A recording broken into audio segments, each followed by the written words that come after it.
know there ain't no stopping us. Fly without boarding pass. Couldn't catch me, I'll be moving fast. Call me a shooting star.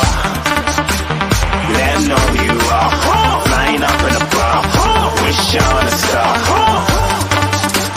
Time to show 'em who's in charge. Call me a shooting star.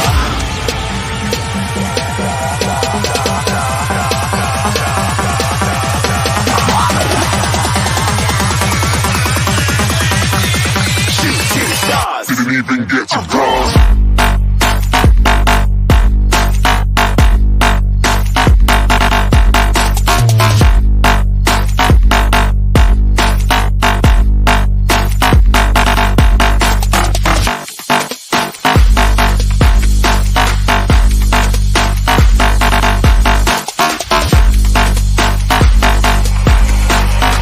I said I'm moving too far.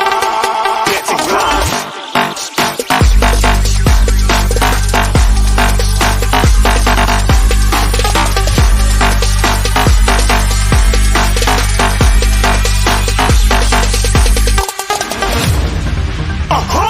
Looking at a shooting star. Got more than a couple of people going mad. I swear they're rooting hard.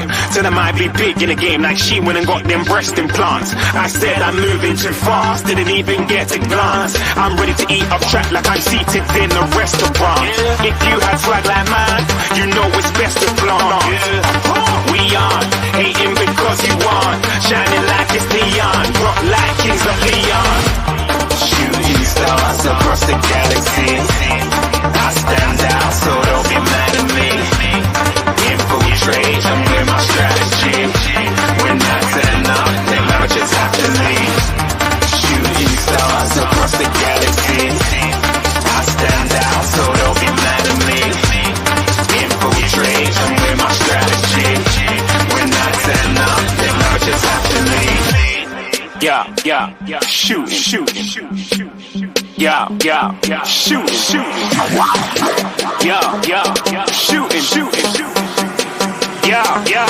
shooting. Shut up!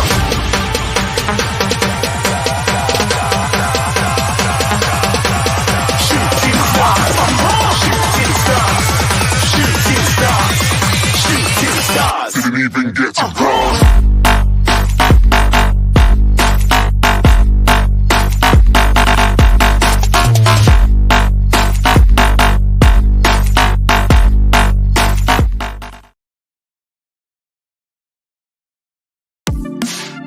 The first game we look for, Robbie.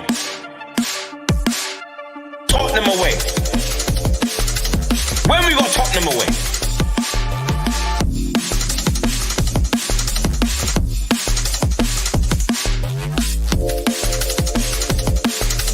Tottenham away. When we got Tottenham away?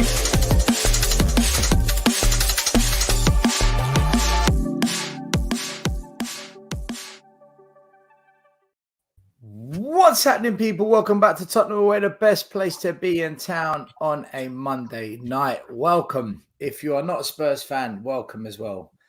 We've got a good show tonight. The last Monday night, well, not for the season, but for this period of, for the season. What am I talking about? Last one for the season, but not for the year. We'll be back next Monday, of course, but we just won't be talking about the season because it's now ended. That all said, smash a like, subscribe, hit the notification bell. And before we say hello to everyone and big up everyone in the chat, might as well get this out of the way because you know how it goes down on this channel.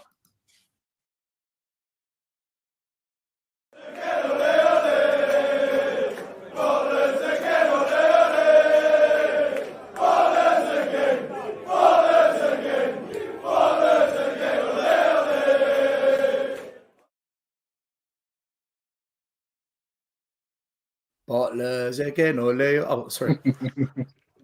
That look like you in there.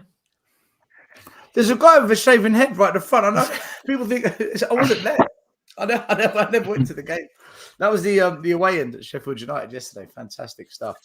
Listen, I'm delighted Arsenal aren't the champions. If you're a Spurs fan, you must be happy. You know, they almost, but not quite. JP, how you doing, brother? You all right? You good? Yep, I'm happy. Glad all that's over. this is when it starts now, right? All the madness starts. Let's see all the names that come out, stuff like that, and we've had that. We were slightly better than last year. We've certainly finished better than last year. Park it, move on. Well, we will discuss today if we were better than last year because there's some stats that we need to go through. That's for sure. Iggy, how you doing? You good, my man? Yeah, I'm good. How are you guys? How's everyone in the chat? Yeah, I'm all right. Matt, you all right? It's a bit like the state of the second half of the season. It's very underwhelming. So that's where I'm at with it. So that's my my take on it, man. Mate, this is about as much energy as what I saw against Spurs at Chelsea away, man. This is dead. Dude, winning away, winning away against Sheffield United, celebrating like I said, it's easy to win when there's no pressure, no stress, isn't it? Get a good performance, 3-0 away performance, no goals conceded, clean sheet. It's fantastic. What can I say? Wonderful. It was so good. I didn't even watch the whole match. I caught the highlights last night of it. That's how interested I was on an end of season match. So yeah, if you ask me, it's underwhelming. For me, it was underwhelming, and that's where I'm at with it. Sod all the Arsenal and all that stuff. I couldn't care less about it. I'm gonna look at my own team. Oh my god, you sound like Ange. Jesus Christ. I couldn't care less about Arsenal. You sound like Ange Prince. It was the 2-2 thing was hilarious, by the way. But apart from that, 2-2. That was a bit fun. Yeah, when they thought the word got about around the stadium, it was 2-2, and then there was a photo going. There was actually images and a photo going. It was 2-2. Did you not see it? Did you not see that? They all went mental and screaming and shouting. They were screaming. It was 2-2. One of them even. I even sent you a photo. It was one of the guys was doing. My phone hasn't stopped pinging with photos and images. I don't even know what to download anymore. Half the things I'm downloading. Well, you got to subscribe to OnlyFans. I told you to get off that. Look at my. I've got a whole database of non-stop downloads. Players crying, managers crying, fans crying. Arteta getting a award. My phone blew up. Anyway, Maz, how you doing, Maz? You're right, man. Yeah, good, mate. Good. Yeah, we'll get into it. There you go. There you go. The tempo continues. And that's Maz excited. Yeah.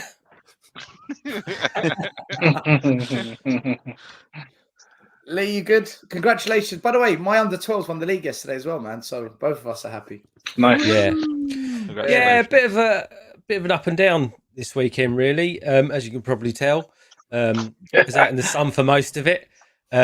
Yeah, my boys won their summer tournament this Saturday, and then it was our last ever game on Sunday, and we went out on a high with a 6-2 win. But it's our last ever game together, and then the team's disbanding. So, sad that we are disbanding because we've been together for 2 years now and we've done fantastic things. But it is what it is. But I get my Saturdays and Sunday mornings back for the time being, unless someone else tries to dig me out the ground and go, "Oh, can you help me out?" Which is what usually happens in the summer. But we'll see. Right, yeah, unless we get the call. It only took you 2 years to bring a trophy home. Brilliant. Yeah, I know. Yeah. I know. Well, no pressure on Ange next year. Levy, sign him up. I should have said to them, I've got 22 years I'm left. in that, guys. I'm telling you, I'm in that mood tonight. I'm in that mood. I'm letting you all know. Sign him up. Listen, big up to James Flower. First time on the show. James, my man, thanks for joining us. How you doing, bro? No worries, mate. Yeah, I'm all good. I could watch that video all day, to be fair. But the Arsenal fans, yeah. The one that Iggy said about, oh, mate, it's hilarious. The woman is screaming at the front, it's like 2-2. And then everyone just sort of like gets in like a Mexican wave, and then it just stops. How have you not seen that still? You've seen But them all. it's unbelievable. Have you not seen that one? That one there is the funniest of all. How have you not seen it? Send it to me again. I'll have a look after. I told you, my phone this weekend was insane. It wouldn't stop pinging. I'm getting added into groups. I don't want to be in I'm getting added in just to see stuff. No. I don't want to be in the group. But look, anyway. The season's ended, everyone. It's all over. The league table, as it stands on the final day, Man City win the league by 2 points ahead of Arsenal, equaled their goal difference, beat their goals for, but Arsenal had a better defence. But it doesn't matter. Man City are champions. Liverpool, Arsenal, and Aston Villa get the Champions League spot. Spurs missing out by 2 points. Chelsea also in the Europa Cup, assuming Man United don't win the FA Cup, because then that would push Chelsea into the Conference League. As it stands, Newcastle get Conference League. West Ham and Man United, no Europe next season. So I think the best place to start, right, is there's no point going over yesterday's game, right? We can talk about Kulu turning up when it doesn't matter, Brennan Johnson missing sitters as always, us having a clean sheet when we don't need to keep a clean sheet, all of that stuff. But as a whole, when you look at the league table, do you think this is a fair reflection of how the league went? Do you think there's one or two teams that maybe should have been a bit higher or a bit lower? Do you think the league table is... Look, the points you get, the points you earn. So in that sense, yeah, it's fair. But are there any surprises? I mean, do you think there's teams that should be a bit higher up? Do you think Arsenal actually deserve a bit more than just second? Do you think they deserve to win the league? Do you think Spurs deserve to get top four? Were we a bit unlucky? Did Villa deserve it? Because they lost a few games. Look, they only won one game in the last 5, yet they've got top 4. Chelsea, out of nowhere, bang, went from 12th to 6th, leapfrogging Newcastle and United. What do you make of it as a final snapshot of this season, JP?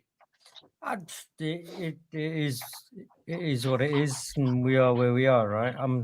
In a way, I'm quite surprised the way we finished the season, that we ended up in 5th, but we obviously put the effort in and got the points on the door straight away, right? Which kind of helped us. And another fabulous stat, which I kind of remember right from back in the day, was, a team that's won its first 10 games has never finished outside the 4th. There's another Tottenham record. That's not true. That's not true. 2 teams have done it in the last 30 attempts. So we're now in that illustrious 5% group. We've made it into the 5%ers that don't get top 4. Elite. We're in the elite. We're in the elite of the muck. I mean, the way we were kind of, the run-in we had, I guess, kind of like wasn't great, but we kind of peed it up the wall a little bit. Couldn't really hold our kind of goals being let in left, right, and centre, all over the place. So, in a way, to finish 5th, looking at the way we finished the season, I don't know if that's slightly overachieving or what, to be honest. But I think, as I said, obviously, like the start we put in, at the start of the season, it was kind of, do you know what? If we finish 8, 7, 6, something like that, but we see a pattern of football or kind of like a bit of a foundation that Ange puts down, then fabulous. We finished slightly higher than that, so yep, bonus. But in terms of the pattern of, I can see what he wants to do. It's just getting the tools in there for the job, right? So let's see how that goes. Maybe I expected a little bit more from Newcastle, but they were pretty riddled with injuries. I maybe expected slightly more from Man United, but I think looking at their season, they probably finished in a fair place. Like they were playing like defenders from the 80s or something, weren't they? Chelsea finished above them, man. A couple of them. Can I say, guys? A couple of weeks ago, I said to all of you, jumped up. Listen, Glasner. Palace, Oliver Glasner has done a sensational job since he's come in. They're one of the most informed teams in the country. Fair enough, yesterday, Aston Villa on the beach. They'd already got top 4. But He's done a magnificent job. But can I say, a couple of weeks ago, when I said to you guys, I think Poch has done a better job than Ange, and we're having these arguments, and I was saying, yeah, but he got them to a cup final that I think they should have won. They should never have lost that semi-final to Manchester City in the FA Cup. They were the better team. And when I was on Side TV earlier on in the year, and I was saying to the Chelsea fans on there, they're all having a go at me, telling me this and that and whatever. I said to them, listen, I've had Poch as my manager. I know what he's like. If you just stick by him and give him a chance with the young players you've got, you'll be surprised. And they said, we should be at least 6. And I said, well, wait till the end of the season. Well, guess what? He's finished 6th. I think Poch has had a better season than Ange, guys. I stick to what I say. I know fans hate hearing these things. He's gone further in the cups than us. Should have won one of them. And they only finished 3 points behind us. And we were amazing, apparently. Like, Iggy, do you think, have you changed your mind? Has Poch had a better season than Ange? No, I get where you're coming from, but they also have a better ensemble of players than Spurs do. Truth be told. Do they? I think they do. I do. I think they have a better balance. Other than Cole Palmer being better than Brennan Johnson, who's better in their team than what we've got? Well, we can go player for player if we want. I don't mind. Do any of their players replace Van de Ven and Romero? No, but that's our best position. That is our strongest position in our team, isn't it? And then what about the rest of the team, man? Poronadogi? Yeah, they both have Spurs. Midfield? Who's better in their midfield? Caicedo is better than any DM that we got. Caicedo, yeah. Conor Gallagher. I think Gallagher's been a very good player. Those Spurs fans have been shitting all over him all season, saying they wouldn't take him. I think it's a good, including you, by the way, including you. Why are you coming for me? I'm saying, I'm talking about Gallagher. I've said Gallagher's a good player, and I'll take. I said I don't want him at Spurs. I said I'll take him at Spurs. This is what I'm saying. Why wouldn't you not take him at Spurs? Why would you not take him at Spurs? Because why would you not? Well, what did Gallagher do in the cup finals and the semi-final? We let them down. Is that what we want? Said they were unlucky, though. You said they were unlucky to lose that. They're unlucky because their strikers didn't finish. Gallagher was one of them. This is not me coming for you. I'm just. It's a debate. Sounds like you're going for him, Miggy. It's a debate. No, I'm taking it. He points his fingers, including you. Yeah, including you. I include you on the players that have shitted on Gallagher. If you look at it, what he's done this season at Chelsea, I think he's been better than any of my midfielders. I think Iggy's right. I think he's actually been more informed than any of our midfielders. And they've had a worse season, is what I'm saying. So if this guy played for a half decent team, or in a team that's was running a bit better. Don't get me wrong. Listen, there's a reason why Pochettino's is set. Do you want him at Spurs, Iggy? Do you want Gallagher at Spurs? I know. I said when everyone. That's what I said. When everyone said Spurs. That's fine, but when there were fans of shitting on him as well. They said, "Nah." You said you to me. I said including you. No, I said including you. You're included in that. You wouldn't take him at Spurs because you don't rate him. No. Hold on. I don't think he's shit. I don't think he's the levels that we need if we're going to. Have you seen our level? What's our level then? What is our level? No. Hold on. I'm saying I don't think he's the level. If, as Ange says, we're going to challenge for a title, I don't think he's that level. I don't think he's at that level. Is he better than what we got? Yeah. We're challenging for the title. Well, I'm going by what Ange said, though, aren't I? I don't think we're going to challenge for a title. All right, let me just say this: he's better than what we got in midfield. I agree with that. Let me just stop that. That's what I'm saying. So if you look at Casado's a good player, man. He just needs to find. I think he's found his feet. Don't forget, Gallagher is captain in that team. So out of all those players that they got, he's captain of that team. That must mean something if Poch selected him. Caicedo, they got. Listen, I think Chelsea massively have underperformed. I think, and this is when I said earlier on. I said this is the most underwhelming end of the season because I feel. That fourth spot, forget top 4, because Arsenal, City, and Liverpool before the end, Liverpool they were miles better than anyone else from that up. So those top 3 places it was fairly distributed by them, like for them. But that fourth spot, it was the most underwhelming end of the season ever because Aston Villa could have been got at. Spurs had a more than enough chance. Like no one wanted it.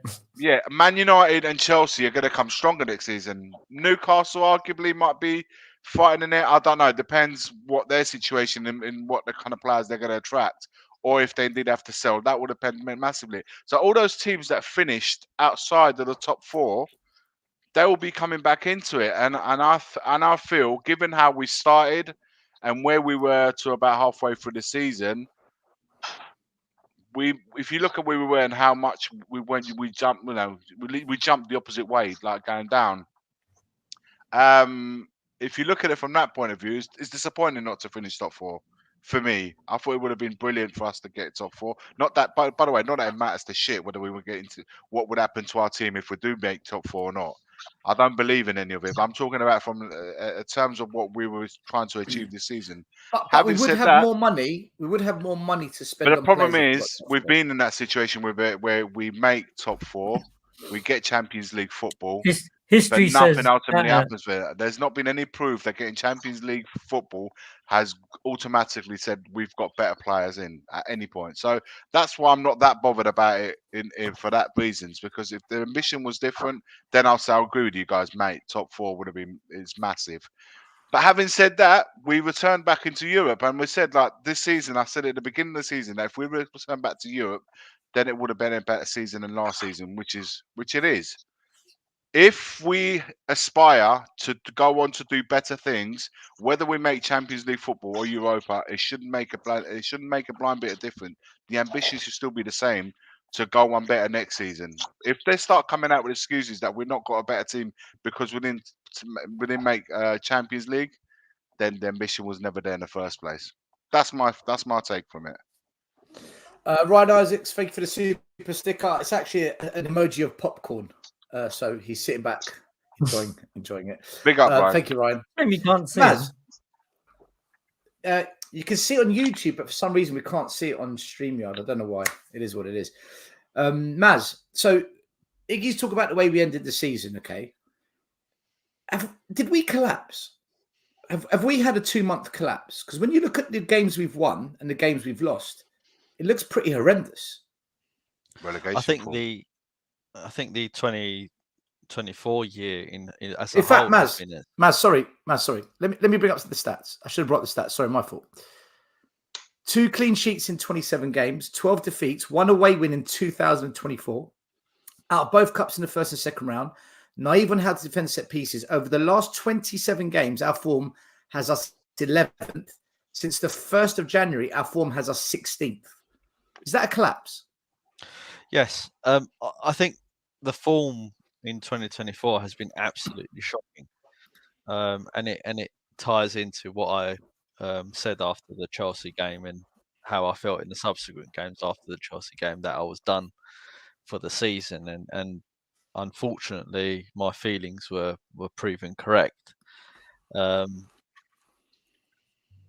It was shocking because all of our key players that were in the team and came back from injury all had a huge dip in form, or let's say if it's not their form necessarily that suffered, they got back to their default level, which I think just highlights how poor our recruitment has been, not just for this season but over the past let's say since the Poch era, and even during the Poch era. We just aren't buying the level of players required for them to bring that level of consistency we need to take that next step. And another thing I think as well from that those 27 games is it shows how poorly we plan and manage our squad in terms of having strength in depth. We never buy for our first 11 and relegate our first 11 players to the bench. We always buy a couple of players here and there, and then we'll buy a couple for the squad and a couple for the future, and that's just not planning. That's just, and we can't plan, can we? Because we're always changing managers, so the plans are always getting ripped up. And if we're not changing the manager, we're changing football director, and if we're not changing football director, we're changing the academy setup, and it's just an ever-going cycle, isn't it, of change at Spurs, and we just don't ever seem to settle. But we have kept hold of our manager for a whole season for the first time since Poch. Indeed. It's an achievement. So that's another positive. yeah. So, it's a however, kept him. I've got to admit, I've actually been feeling a bit optimistic this last week about how End the stream. what End the stream. Yeah. Good night, everyone. Who is this person? Take two. I'm actually feeling a bit optimistic about how we ended the season, and He's been drinking. not and and it's not. I think sometimes something bad has to happen, and with Spurs, something bad's always happened. Something bad has to 24 happen. years, man. 24 years. for the real change and the real people to wake up to what's happening, and I think we may be at that moment with Ange, and assuming that we're going to stick with him, if we now give him the tools going into next season to be able to rectify those issues that we've identified, then I'm optimistic, or more optimistic than I have been. Yeah, I'll leave it there because I can talk quite extensively on this, but I'll leave it there and let other people chime in. We'll come back to it, Lee. Yeah. As a season, in fact, I'll tell you what. If we compare last season to this season, we've won 2 more games. We've drawn the same. We've lost 2 less. Points with 6 better. Goals scored with 4 better. Goals conceded with 2 better. Clean sheets with 3 better. The only significant stat where we're vastly better is possession, but everything else is give or take 2 goals, 2 games. When I look at last year to this season, a lot of people getting super excited. Oh, look, we're much better. For me, we're slightly better. But let's put some context. Last season, we played 2 games a week. This season, we played 1. Last season, we had Harry Kane. This season, we don't have Kane, but we spent £220 million on players, and we've completely revamped the defense. So when you take that into account, have we actually improved, or have we just stabilized? We're not better, we're not worse, but we're just we're not toxic anymore. Well, look at it this way. We've still Kane has scored more goals. That's right. Yeah. But we had 3 managers last year as well. We had 3 managers. We had Conte, Stellini, and Mason. Go on, Lee. Yes, excellent. Listen, at the beginning of the season, I think most of us said mid-table finish without Kane, first year, new manager. So to get 5th, I think it's been for him in the situation we was in, new set of players, etc. I think he's done well. I think it's been. Let's not say there's progression there yet, because I don't think you see naturally progression in the first year. So those stats are irrelevant to me, to be quite honest with you. We are where we are. The positions that you finish are based on the points that you gain, not about the other teams around you. So, we're in that position because we've won our games, we've lost games, we've drawn games, etc. And for me, I think it was a flying start. I'll make it really simple, the way that I see the season. Flying start, then we got found out. He was stubborn enough to keep his way, but then the last 2 games, you can see that he changed it. And when he changed it, the games that we were watching were completely different to the run-in from like January up until that day. And we were shouting at him to do that for weeks and months. And he finally did it. That's what now when I can see that he can change, and now I see how he's played. And I think he's cottoned onto it as well now. I think because he never said he did say in one of his interviews, I can tweak and I can change.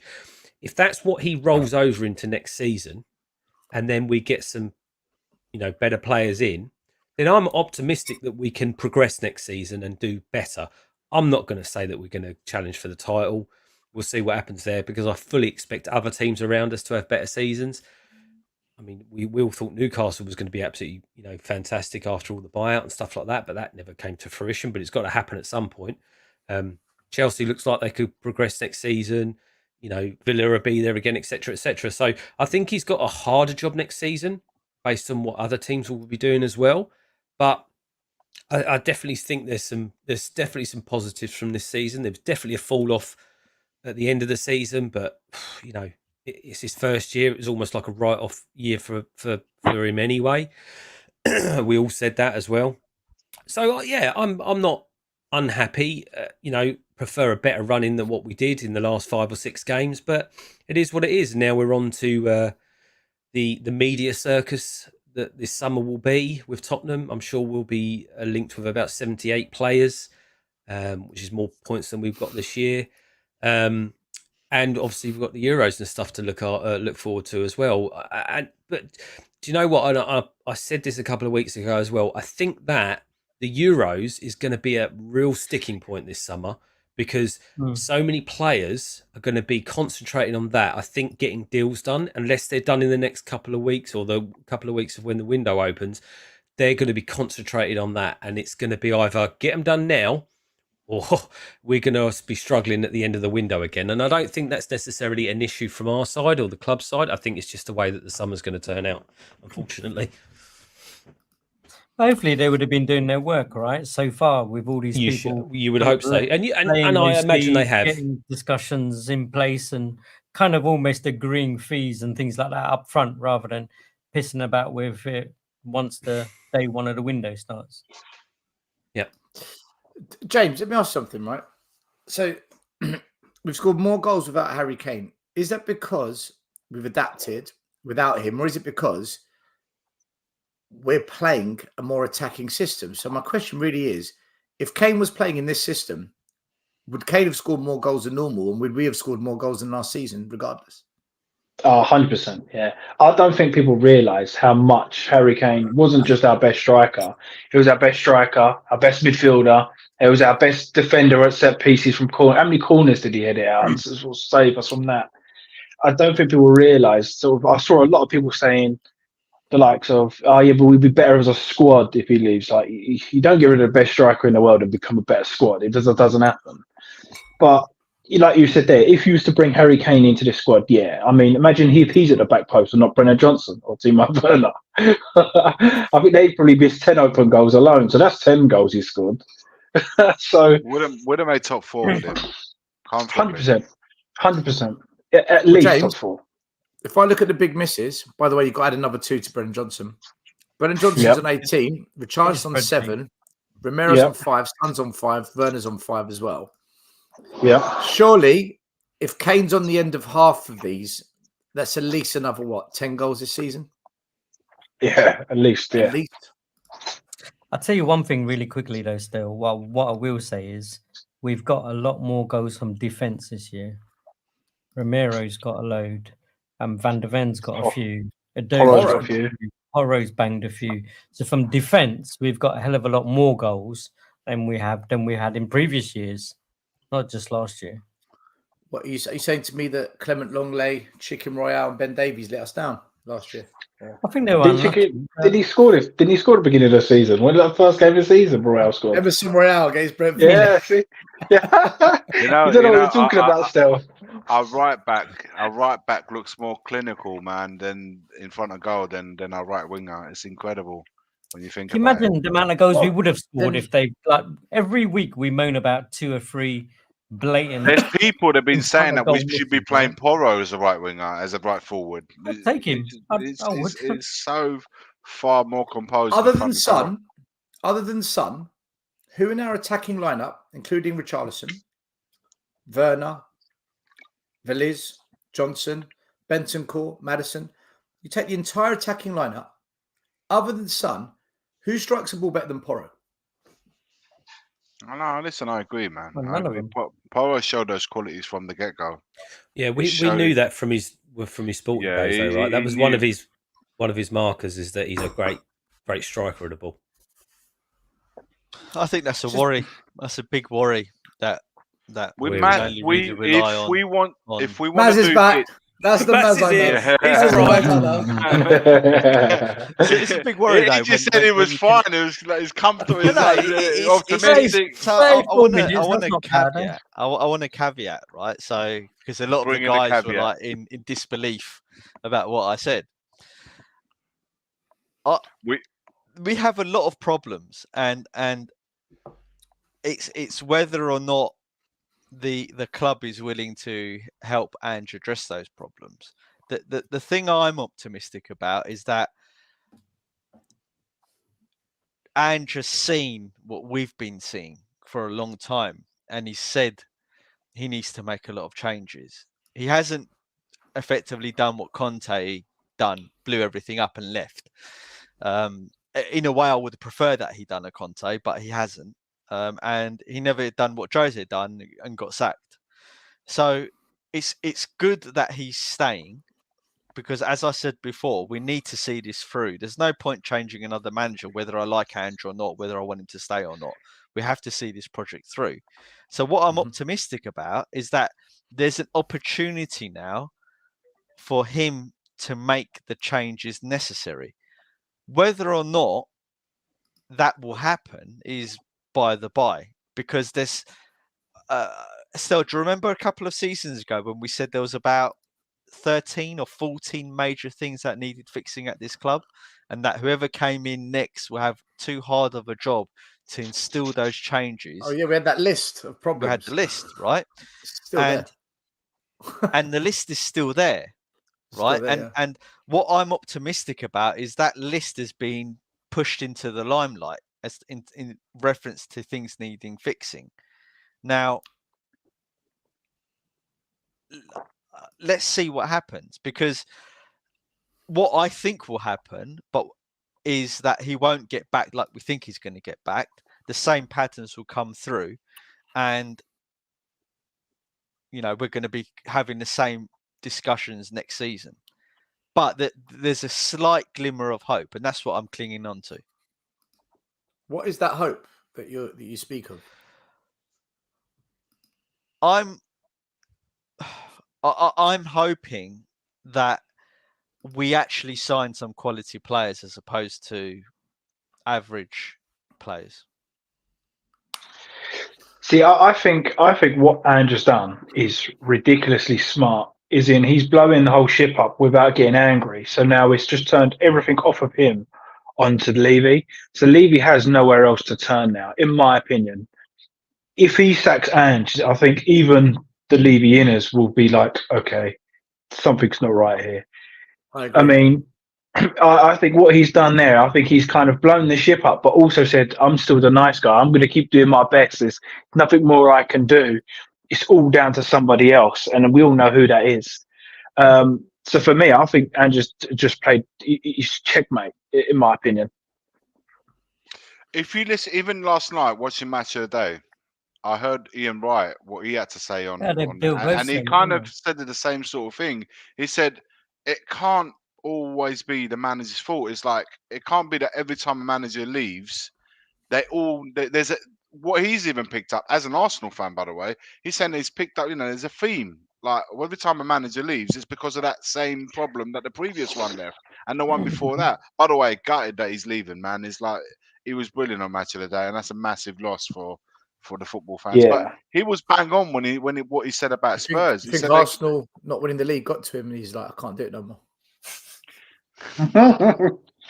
Bold it again. You know what? Yeah, you know what?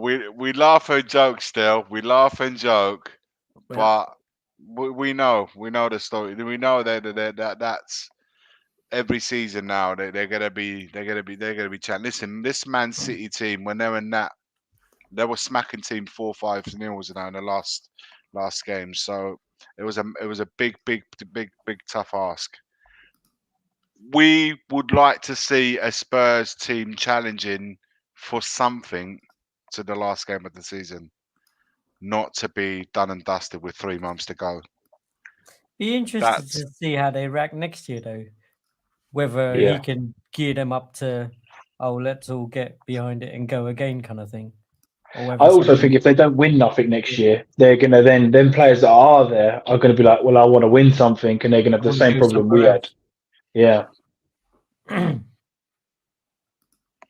Giovanni, I'm not 50 years old, bro. Sorry to hurt your feelings.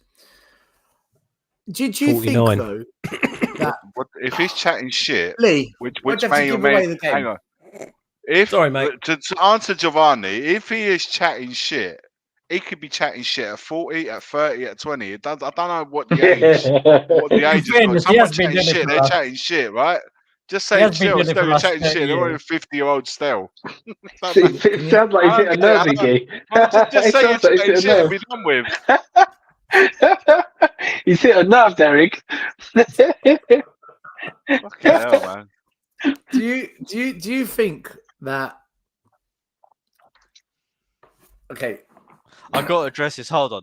Scott is going nuts in the chat, right? Never. What's new?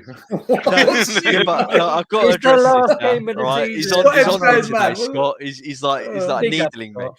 Scott, the problem is, right, Scott is saying Levy sacking Ange will be one of the few good decisions he would make. The problem is we've been through all the managers, Scott, right? So him bringing in another manager that's going to go through the same cycle again is not going to get that cycle any different or any further than it has done before. What we need is Ange to stay, right, for the next stage of the cycle to happen, so then we can see for ourselves what we already know, and we know what's typically going to happen.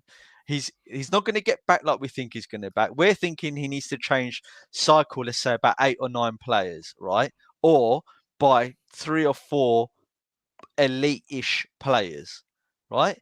I don't think that's going to happen. I'm optimistic that there's a small little chance that we might get some good players, but my gut is also telling me it's probably not going to happen. But we need to see that play out, because sacking him now will just cut the cycle short, and we're going to have to go through the cycle all over again. Start from zero. We'll all wipe our memories at the start of next season and pretend like nothing happened, and we'll go through all the same cycle as what we did this season. I think we need to get further down the cycle now and see what happens. Let me ask you a question, okay? So, whose approach do you take? The investment banker, or what I call the footballing mindset, right?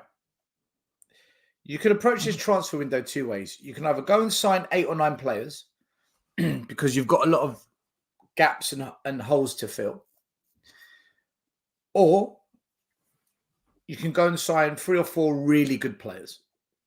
So one brings quality to the club. Another one fills a lot of gaps, but not necessarily with quality, more with just a body. So if you sign 8 or 9 players, 2 might be good. Well, let's say 2 are good, another 2 are, and then another 2 are really young. One's for the future, a Villiers, a Phillips, and the other 2 just turn out to be shit, like a Werner and whatever. Whereas if you sign 3 or 4 good players, we're talking Kvaratskhelia, Elise, Ivan Toney, for example. Which approach do you think is the best when you consider that next season we've got 2 games per week? There's going to have to be some rotation, and we are going to get injuries. Every team gets injuries. Which is the best approach in your opinion? It's a good question, but I want to flip it back on you a little bit, because what I want to say is we've probably called out there's about 14 players that need to be shipped out the door. Yeah. If we only get 4 in, how does that help? Are you asking me what I would do? But kind of, like, do you know what I mean? If we've listed out, I would 14 players JP, that we literally need to get out. But isn't that part of what a build is, or a rebuild, or whatever? Isn't that part of a build? We have to go through that mentality. So if it meant shipping everybody out and getting 3 players in, and then moving the 3 players that we've brought in, say for example, it's Kulu, Richarlison, and Bentancur, or whoever you're going to put on the bench. Those 3 then become on the bench, and that's not really the end of the world. You could then fill up with a few kids here and there, and then if he come out and said, "Look, we're building," you could then go, "I'll take that on the chin. I understand where we're going from here." But if he comes out and buys, I mean, we're already seeing people like Hudson Odoi. Like, where's that going to get us, man? That's just a car crash. That's an absolute car crash. James, no one. I guess what I'm trying to say, sorry, Iggy. I guess what I'm trying to say is the fact that then we've got to be happy that we still keep some players like Chicken Royale and maybe your Ben Davises and stuff like that. Maybe sign your Timo Werners, but replace some of the other jigsaws. Do you know what I mean? JP, that's an issue. Hold on, still, just Just one quickly though. Just we're talking about this. Just like JP just said though, right? Let's just say 4 good players, and let's just for argument's sake say that's the front 3 and a midfielder, right? Because we all know that's where we need the quality. I think we've got a good stable defence, but Royale goes and Davis goes. Name me who's their understudy or who's there challenging them. There's none. Well, yeah, there you go. So now it's 6 players. Now it's 6 players because you've got no one in those positions, right? Yeah, but so you're going to get a mixture of both. You're going to get quality, and then you're going to find that we'll get to that 8 still. I think it'll probably get there because we're going to have to get the quality, and we're going to have to get people numbers to challenge those positions. Why are we going? Why are we going with numbers? Though we've got people like Bergwijn, Veliz. Why are we not going for more young kids that we're going to bring on and bring through? People like, for me, Hudson-Odoi, that is a Brendan Johnson, a Timo Werner. That's a waste. But if we're going to go out and buy a couple of young lads that's going to kind of understudy and go through, then I'm with that. But like what we're saying, I think we need to take 3. What Stell said, it ends up being it's quantity. Yeah, but the problem, James, the problem is we're going to end up with more BJs. This is why I'm asking the question, guys. Which we're going to end up with more Johnsons. Bankers That's the problem. No, but this is what I'm saying. I wouldn't go for Johnsons and stuff. I would sign my 4 players, and then whoever else goes out, I would then replace them with a youngster coming in understudy. Don't go out by a Timo that's been shit for 3 years at Chelsea, and we go, he might come good now. He's crap. Can we just establish the fact that Timo and Brendan Johnson came part of a quantity approach where we signed 10 players last season? They were part of the quantity approach. See, I would buy the quality and a few youngsters. That's what I would do. Timo was a stopgap and Brendan was for the future, right? He's a stopgap. We'll find out this summer if he's a stopgap, because if they trigger that, I told you already. Signing, I told you already. Guys, the problem that no one in the reason why we've got a mixture of opinions of how we should be moving forward, the players that we should be, because nobody from the club outwardly ever says this is the plan that we're going to go through. Like you were saying earlier, James, said like they can't do that. They can't. They can't. Why is that? Because there's accountability that comes with it. No, and nobody in this club wants to be held accountable for anything. No, hold on, wait. No. Let me explain what I mean. If you say this is going to be a 4 to 5 year rebuild with the end goal of trying to win the league, for example, that's fine. If you say we're going to sign 3 or 4 players a year, not 8 or 9, you're now telling the transfer world we've got money to spend and we're only spending it on 3. You're now handing over the negotiation power to the other side because they know what you're prepared to do. So I get what you're saying. I agree with you. We should come out and say, look, this is a 3-4 year project and it's going to take time and it's going to be a complete rebuild with the aim of achieving this. Because then you're right. Then now we can hold them account. Well, let's see what happens in 4 years if we get even close to what you've said. But I don't think they can come out and be specific because then they play their cards. No, you don't give the game away. Of course, that's not what I meant by giving the game away. Saying we want to make 3 signs in this. No, who does that? Nobody does that. But the whole point is that I've never seen anything, even in past seasons, which is the only thing we can go on, to make me believe that there's a continuity of a plan that's been moving forward over the last 4 years. There's nothing to me because we can't get anything going because the managers that we're hiring and firing are all complete contrast from the previous one that we had. So how can you bring? It's like a project that's constantly lacking. We get the. I use this example many a times.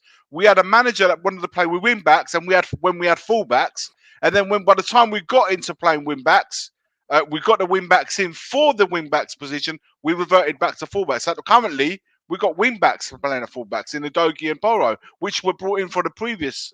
Manager. See, our project is always lagging because the managers that we're moving on are faster than the players that we're getting in for the way we want to play. It's the start of a 5 year. It's the start of a 5 year. Start of a 5 year plan that ends within 18 months because we fire him. So when I spoke to the academy director at Spurs, he said to me that the discussions he's had with the senior directors, the meetings that he has with at the high level, the next manager after Ange will be a continuation of the same style of philosophy type of manager. So it will be a De Zerbi, not De Zerbi, but that ilk of style of football. They're not looking to then just switch it up. Like And, Ange level 2 and kind of like yeah, or carry a on. in that mold. Pochettino. Is it? And that makes But, sense. wait, That makes wait, Hang on, sense. the person that said that, is he the one that's Yeah. going to be hiring the next manager? Or will it be still Wait, Levy? no. Well, hear me out. But having said that, no. Simon Davies is restructuring the philosophy of the academy, so there's no point to. So in the Spurs academy, used to be about developing individual players, 1v1 domination players. Now the focus is more on how the team plays. So there's no point changing the academy if those kids then can't feed into a team that plays similar to what they've been taught now. So whereas before they could develop a Kane that can play under any manager, any system, any formation and perform. That's how they used to operate. Whereas now it's no, we're going to focus a bit more on how they play as a team and then filter them into a team that plays the same way, which is more of an Ajax model, I guess. So they have to employ that manager if they want the academy to work. But having said all of that, you're right. Just because he said it doesn't mean shit. Because do you remember a couple of years ago when Levy said, we're going to go back to the Tottenham way, we're going to go back to developing our youngsters, blah, blah, blah. And then they hired Nuno. So to be fair though, you never know. To be fair, we did go back to our Tottenham way. We still won nothing. He ain't lied, does he? He's still in the truth. We still he still got round to the truth just now because we've now got our Tottenham back. Yeah. Like, you know, like when it comes to transfers, for me, I personally think the best approach for Spurs is just say, look, this is going to be a 3-4 year rebuild and sign 4 really good players, whether it's 3 in the summer, 1 in January, or 4 in the summer, maybe another cheeky one in January. Sign 4 really good players and then 1 or 2 young potentials. And that's it. We've already done that, haven't we? So we've we've signed 10. Yeah, we signed now 10 at the 8. But we've got a Bergvall and that 16-year-old defender. Oh, no, wait, Maz, wait. No, hear me out. So you sign 4 plus that 1 kid. So that's 5 in total. That's it. Or 3 really, really good players and 1 kid or 2 kids, whatever. 5 players max. And then what you do that's is... the acid test. I don't think that they're going to do hold that. on. Yeah, but hold on. Let me explain what I would do. And then the following year, you do another 5. And then the year after that, you do 5. Yeah. Now you've signed 15 players. That is a new starting 11, 4 on the bench, plus you've kept the really good ones that you've already got who are young, the Godogis, the Van der Vens, the Romeros, the Vicarios. Suddenly, over 3 years, you've actually rebuilt a squad and it's quality. Whereas my issue with this, let's sign 8 players because we've got as many holes to fill. The failure with that model is for all the deadwood you ship out, you're guaranteed to bring in more deadwood in that 8. So now we're stuck with more deadwood again from the last window. Yeah. So that's my worry with it. Like, do you know what's the point of getting rid of Eric Dyer, Reguilón, Tanganga, and Rodon if you bring in we got to get rid of them first. Beliz, but the problem is, I don't know where I read this, but those players that you just mentioned, the deadwood that we need to still ship out, we are still talking. We're not talking about whatever happens attitude. We got to get rid of them. We still got to find the right dimension, the right price for those players that got to come in. They've got the right deal that's best for the club. Iggy, once you start going into that mode, once you go, because their contracts end in 1 year. I don't think we've got a choice. We're going to have to take what we can get. Otherwise, they're going on a free. A lot of them. I don't know, man. But the problem with that is he'll wait until the latest moment. The thing is, look how long it's taken. It's never got to this point. Well, then him and Ange are going to have. They're going to lock horns, aren't they? And even like we're saying, only 4 or 5 players. Why does it only have to be 4 or 5 players? If we've got 150 million to spend, that's 3 players. And if we sell every deadwood for £10 million, you're sort of talking of 50 million pound players. If he was to throw it all into the squad, that's the question. We all know the outcome of that, unfortunately. But it doesn't have to be 3 or 4 good players. It could be more than that. We're earning enough money to do more than that. I think it's unlikely though, James. So yeah, I know it's unlikely. Quick enough. We never do the deals quick enough. We wait until the last minute of the window, to get a deal. I think it's optimistic still to even hope for 4. I think the reality will be we'll buy 1 or 2, and that will be a miracle if we buy 2 great players in a window.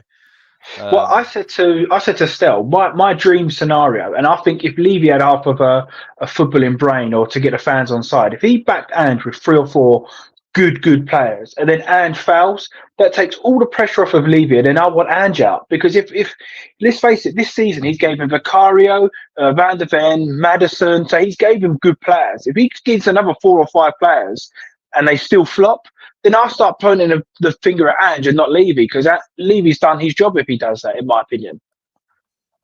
Yeah, no, you're absolutely right, James. That's exactly what happened. I think what we'll probably see, what I hope we'll see one winger, we'll see a forward, a competent number 6, and then I reckon we will probably see a couple of absolute unknowns to cover some of the positions where we're lacking in understudies, whether it's players from the Far East or something like that are cheap, that want to come to the Premier League.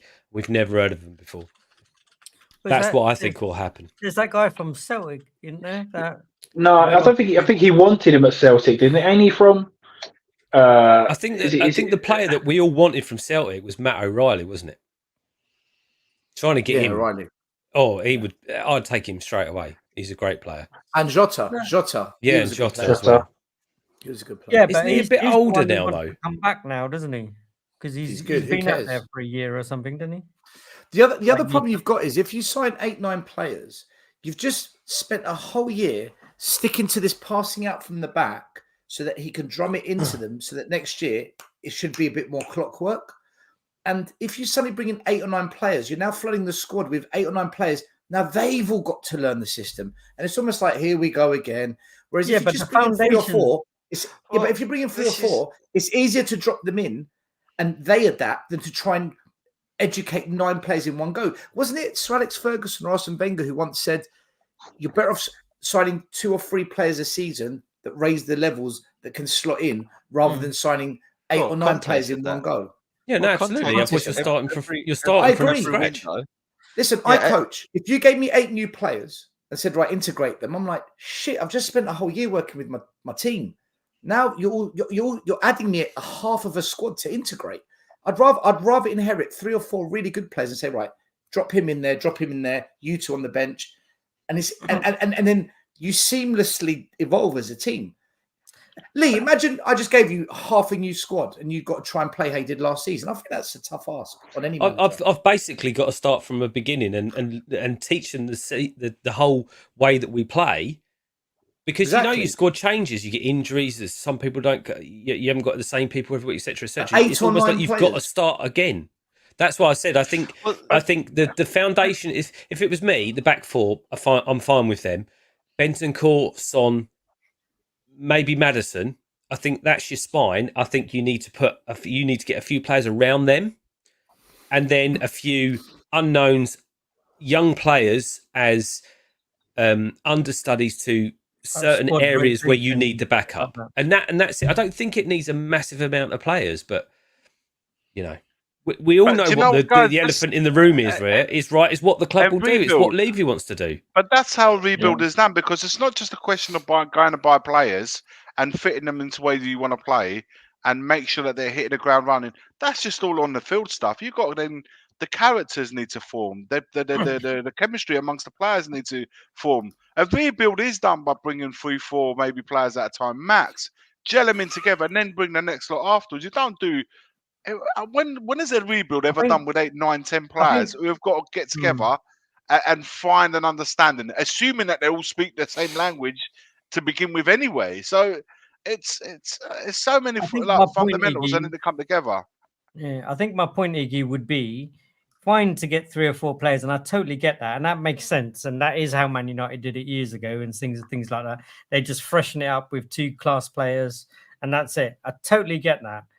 But then us as fans also have to be happy with, if we keep Chicken Royale, if we go and sign, as long as we get those 3, 4 players, then we need to be happy with those ones. Who's going to be happy with that, JP? Who's going to be happy with him? We've got to get rid of Davis, Royale, what's his name? Timo. The Deadwood at the Werner and moment is the priority frigging to all of those. People actually that replace don't them get because they're literally not been part of the plan now for the last 3-4. That and Dombeles and those players need to get those rid of. The Royale, if it needs to be that he needs to go the next market. He's got to go, Iggy. You can see Yeah, he's one of them players that doesn't get it. You watch Porro and the way that he played yesterday, right? Exactly. Yeah. Royale was playing at the pretty much most of his time when he was on the pitch as a central midfielder. Yeah. He doesn't get it. He doesn't understand the it. thing is, I think we know where. I think we can see where Postecoglou sees Emerson Royale. He sees, man. He's not really part of his plans moving forward. So if he's still there next season, it's because they genuinely couldn't ship him out. But I don't see how Postecoglou sees this Royale as part of his setup. He sees him enough to bring him on. What was the point of bringing him on yesterday? Well, that's the problem with his. I don't get it. That's the problem with his analysis at the start of the season and midway through the season, and why he persisted with those players, and why he didn't then blood in the youngsters. Maybe. Listen, Mate, that made no sense to me yesterday. Nothing wrong with Porro. 3-0 up. Absolute excellent time to bring on Don. I know Mikey Moore came on and Scarlett came on, but Donnelly could have got some minutes yesterday. Why bring on Royale? Was it? I honestly think that's my that point, was a good buy. Lee. That was a good buy wave to the fans. Yeah, so do I. But Lee, isn't that my point? Is that we've given the opportunities to players that we know should be leaving. So then he should have blooded in the youngsters, even if they weren't good. I don't disagree with you. And that's Stella and I. We've been banging on about that since the start of the season. That was his perfect opportunity to do that. So this is where. But he's not going to do it. We've been through this. No, I've told you before. There is no plan in the club to bring through the youngsters. I've explained why. I've told you from the academy. We went and saw him the other day. Why? Because we went and saw him the other day, and they're not good enough. Not good enough. Maz, we went and saw the under 21s in the final the other day. They got battered by Fulham, man. No, that's fine. That's by the by. What I'm trying to say is that we know that the board effectively want top 4. End of story. Yeah, that would always be the priority. Yeah. Right. So that's why we'll never blood in those youngsters. However, what happened to that optimism, man? Well, no, I'm just. I'll shut up then. Your mistake tonight was being positive, Maz, because now we're going to just we was like, what? And there's that, here he is, he's back. I'm still optimistic that there's thinking, a glimmer of hope. What they keep going down this negative road with Maz? What's Maz done? No, sorry, Maz, I didn't mean to interrupt you. Sorry, my man. No, you've ruined it now. That's it. So I hear what you're saying, man. The objectives are still the same. Top 4. We're always going to be that club under the sun. Andrew's saying otherwise, though, guys. Andrew's saying otherwise. We'll see what this is where the rubber meets the road, right? This is why it's integral that he needs to do a 180 shift in terms of how we recruit players and the changes we need to make, right? And buy in really, I'm going to say world class, but I'm not going to get into that argument. World class players, right, into the team. That will have a material difference. Sorry, did you just say world class? Did you say world class, Mez? Well, yeah, sort of. Oh, you know those words are banned on this channel. Stop it. I know. Dietrich Kane, thanks for the super chat. He says Sessegnon leaving on a free this summer. Thank God. And this is my concern, that if we don't get rid of these players at a price that the market accepts to pay for them, because Levy wants to hard ball, then they're going to end up leaving on a free. Because their contracts are all running out now. They'll take whatever they're in. But Ndombele's contract ends next year, right? So if someone says here's 20 million, you have to take it. You can't say no, we want 40. No, you've got to take 20. That's why I don't even want to pay 5 for him. It's not the transfer fee. It's the wages. You need to get the wages off the wages, because those wages are taking another. You know, let's be honest.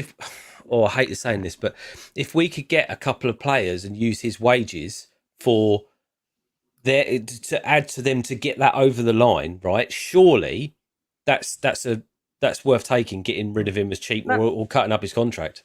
That Say, extra see 10 you later. million on Dombele that we would be spending in his wages if we kept him, rather than just ripping his contract up. That 10 million can go towards a player. Yeah, exactly. But Levy James won't see it like that. Sorry. He won't see it like that. That's the accountant coming out on him, right? But he won't allow like that. He won't allow an asset to just go off the balance sheet for free either, because that's why I told everyone he's gonna leave Spurs this summer, because he's not going to allow 100 million just to go off the balance sheet for free. James, what's your take with our youth? Because we've had a few discussions over the weeks about the youth. What's your take on it all? They're not ready, in my opinion. They're nowhere near ready. You could see that, and even you could see in their interviews when they've come up and had spoke, they've all been like, "God, that was like fast. That was way too fast." And that is where you kind of learn. But at the same time, if they don't get 5 minutes here, 10 minutes here, they're never going to learn. They're never going to be ready. So they've got to have some sort of game time in there to be able to give them an opportunity. How are you going to learn if you're never given a chance to learn and do the job? 21. James, let me ask this. Next season, we're in the Carabao Cup. We draw Rochdale. Spurs fans look at the Carabao Cup as a big chance of winning silverware. It's like our best chance to win silverware, just like we did when we went away to Fulham. We're like, play the first team. Just beat Fulham, and we've got a chance to win the Carabao Cup. And he made all those changes. The second string squad come in, and we got kicked out. Every fan lost their mind. Would you take the Carabao Cup seriously and play the first team because it's the best chance of winning silverware? Or would you say, do you know what? This is the chance to develop these kids now and play the kids, because that's going to be the dilemma Ange has, right? But why has it always got to be one or the other? Why is it always got to be wrong or right? Why can't it be, say, for example, I'll pick Donnelly, for example. Why can't we say, right, this is the starting team, and we pick our strongest team, half-time we're winning 2-0, right, Donnelly, you've got to go. Or if it was a centre midfielder, you play your best two centre midfielders and you drop another one in there, say, right, look, get used to it, start playing the football. I don't think it's got to be, right, we're putting the whole reserve team out or the whole first team. I think if you're a manager, you should be able to feed them in, drip dry them in. They've got to learn, haven't they? So it's I don't know. I feel like you're just kind of just feeding the meat to the lion. If you're going to go, right, here you go. You're spot on, James. You mix it up. Like get in there, go 3-0 up, then bring a couple, 2, 3 of them on or something like that. But only bring up one or two. Don't throw all of them, because that changes the game. Where, like I said, midfielders, you've got two next to them. You've got a winger, it's got space. You can't just sort of go, right, yeah, this is our youth now. They're all the youth are going out. And then it's just, that's a car crash. No, you're absolutely right. The only thing... when it comes down to the cups and the lower levels, and you're playing the lower level teams, my only philosophy is that you don't change your back. Your back line needs to be solid, but in your midfield or your wingers and stuff like that, bring some of the kids on. You don't have to put a completely second string team out. Just, a few kids here, a few kids there, or some of the other ones. You give other people a rest. It's that simple. But as soon as you change the whole thing, that's when the whole... you're changing it too much, and that's where we slip up.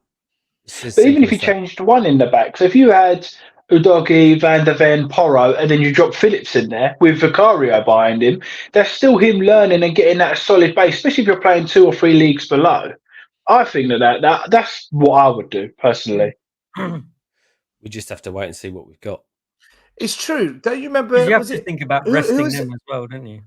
Who was the manager of Spurs when we went and played that team up in Liverpool called Marine FC? Jose Mourinho. Yeah. Right. Didn't he drop a few kids in that game?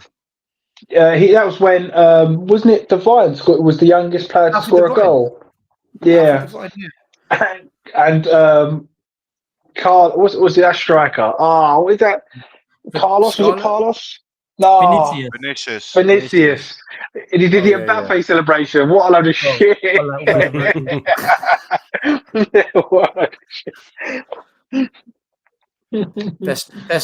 was cringe, man. And some in front of 2,000 fans or something. Yeah, you know what I mean. That was cringe, man.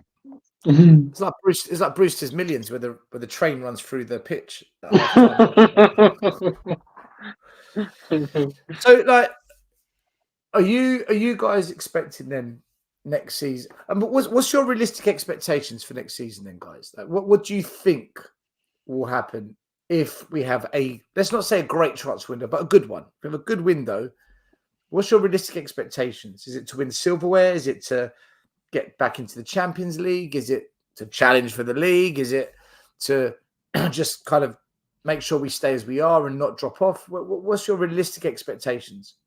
Well, I don't think you can ever really say Wigan can win something, right? Because you don't know what's going to happen with the other clubs and the other teams and et cetera, et cetera. But I think we can, if we have a good transfer window and we bring in people in positions that we need, I don't see why there's any reason why we can't have a good run in the Europa, a good go at both of the cups, and if we've got enough depth, that's the only bit I'm still struggling with, even if we get 3 or 4 players in, where the depth is coming from, then a good run in the league and an aim for. I don't think you put any target on the league, right? You just take every game as it comes. You either win it or you lose it, and you just see where you end up at the end of the year. That's how you play it, right? Because as soon as you put a target, then when you're not getting to that target, then you're putting pressure on yourselves. I'd rather just say, let's just take every game as it goes and just see where we end up. So Lee, are you saying to me that Arteta hasn't got the target of winning the league next season then? Depends what the expectations is. And I think Arsenal think they are in a better position and have a squad to be able to challenge for the title. I don't think we are. It's as simple as that. We have to be realistic. They're a lot further down in their development. Yeah, absolutely. My point is they've got a target. My point is they've got a target. Surely Chelsea this season, like now, they're thinking, right, we're getting top 4 next year. That's our target. Everyone must have some kind of goal that they're striving for, surely. But we all say that that's all the board ever wants. So why would that be our target? The sky's the limit. Okay, if you're Ange. I don't think Ange has got I don't think Ange has a target, does he? He doesn't look at it like, we just want to get top 4. As long as we get that, well, that's fine. It's great. No, I think he just says, just play our games. We'll play our games. We win as many as we can. We win more football matches, and wherever we end up, we end up. If we end up near the top of the table, if we get top 4, it's a bonus. That's I think that's where his philosophy is. Why is the club? Why is the club target that next season? Why is the club target not aligned with Ange's target? If Ange's saying we should go for whatever, he's saying the league. All right. Where's the statement, Iggy? To say, where's the club statement that says our target is top 4? They don't want to be held accountable, man. They don't know what they just all they care about is the dollar signs, mate.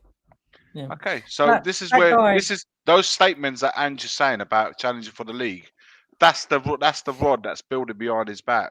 What he's doing is creating that, and eventually, what will happen? It's those very words. I'm calling it right here. It's those very words that will ultimately be Ange's ending, because when those targets that he's set out outwardly told us is what he wants to do, he doesn't achieve that, then the fans will turn on him.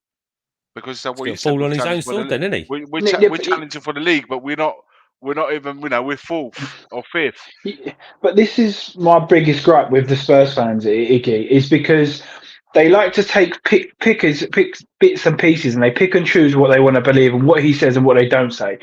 So every fan has said, we're not ready to win a league. He's talking shit, blah, blah, blah, this, that.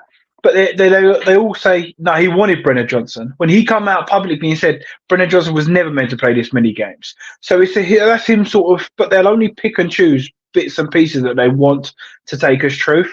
So for me, I think the biggest downfall this season is going to be the fans, because I think the way Ange has acted in the last few weeks, I respect it. Saying that we're going to go for the league, saying that I've got to try and change the mindset, not of just the fans, but of the people inside the club. So if he's trying to change the mindset of people inside the club by saying we're going to go for the league and they're going lose to Man City, that's just demoralising. That's like, well, hold on, I'm trying to teach us to win, and everybody in the club is teaching us to lose. That's my biggest problem. The only thing that will change that, James, he's got to change the mindset of inside the club. The only thing that will change that, though, is actually winning. That's the only thing that's going to change. He's got to change the mindset of inside the club to challenge for the league. Go figure, man. Well, hold on a minute. Right? He can want to change the mindset of the club and he doesn't want us to lose to Man City because that's not the mindset to have.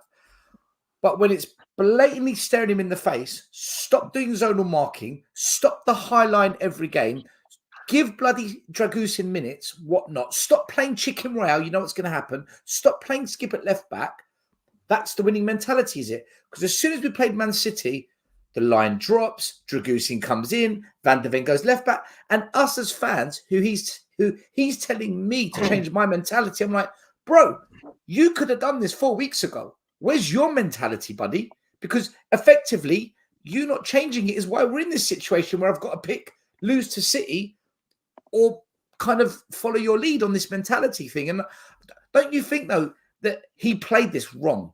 Like, he could have done this so much differently where we wouldn't be in this situation where I get what you're saying, that fans do pick some bits. You're right about that. But I think his timing of calling out the fans was so wrong because he didn't just do it on a day where we were so split on what to do. He did it on the day that he changed his tactic. Of all the days to do it, the day you call out the fans, you change your tactics. It's like, oh my God. Do you see what I'm coming from? No, yeah, I do, and I do agree. But again, I do think that Ange's damned if he does, damned if he doesn't. Because if he changes his tactic, people are moaning, why didn't he do it months ago? If he changed his tactics and we lost, they would have said, why are you changing tactics? If Udogie was fit and they said, why would you drop Udogie and play him left back and we lost? It's a lose-lose for him at the minute because our fans don't know what to think. Can I just say something, though? Hold on, Mez. Can I just say something, though? I get what you're saying, but these are things that everyone was saying that were the obvious choices to make, and he didn't make them. So dropping the line, putting Van de Ven at left back when you got Dragusin who's crying out for minutes. These are things we're always saying, even in all the chats and stuff like. Everyone's saying this is how you should. I know we're all, some of us are coaches, some of us are armchair football managers, whatever. But they were obvious. They were the obvious issues that were staring him in the face that could have just been rectified by doing that for a month ago or 6 weeks ago, and he didn't. And that's why we all started to get the being Ange doubters.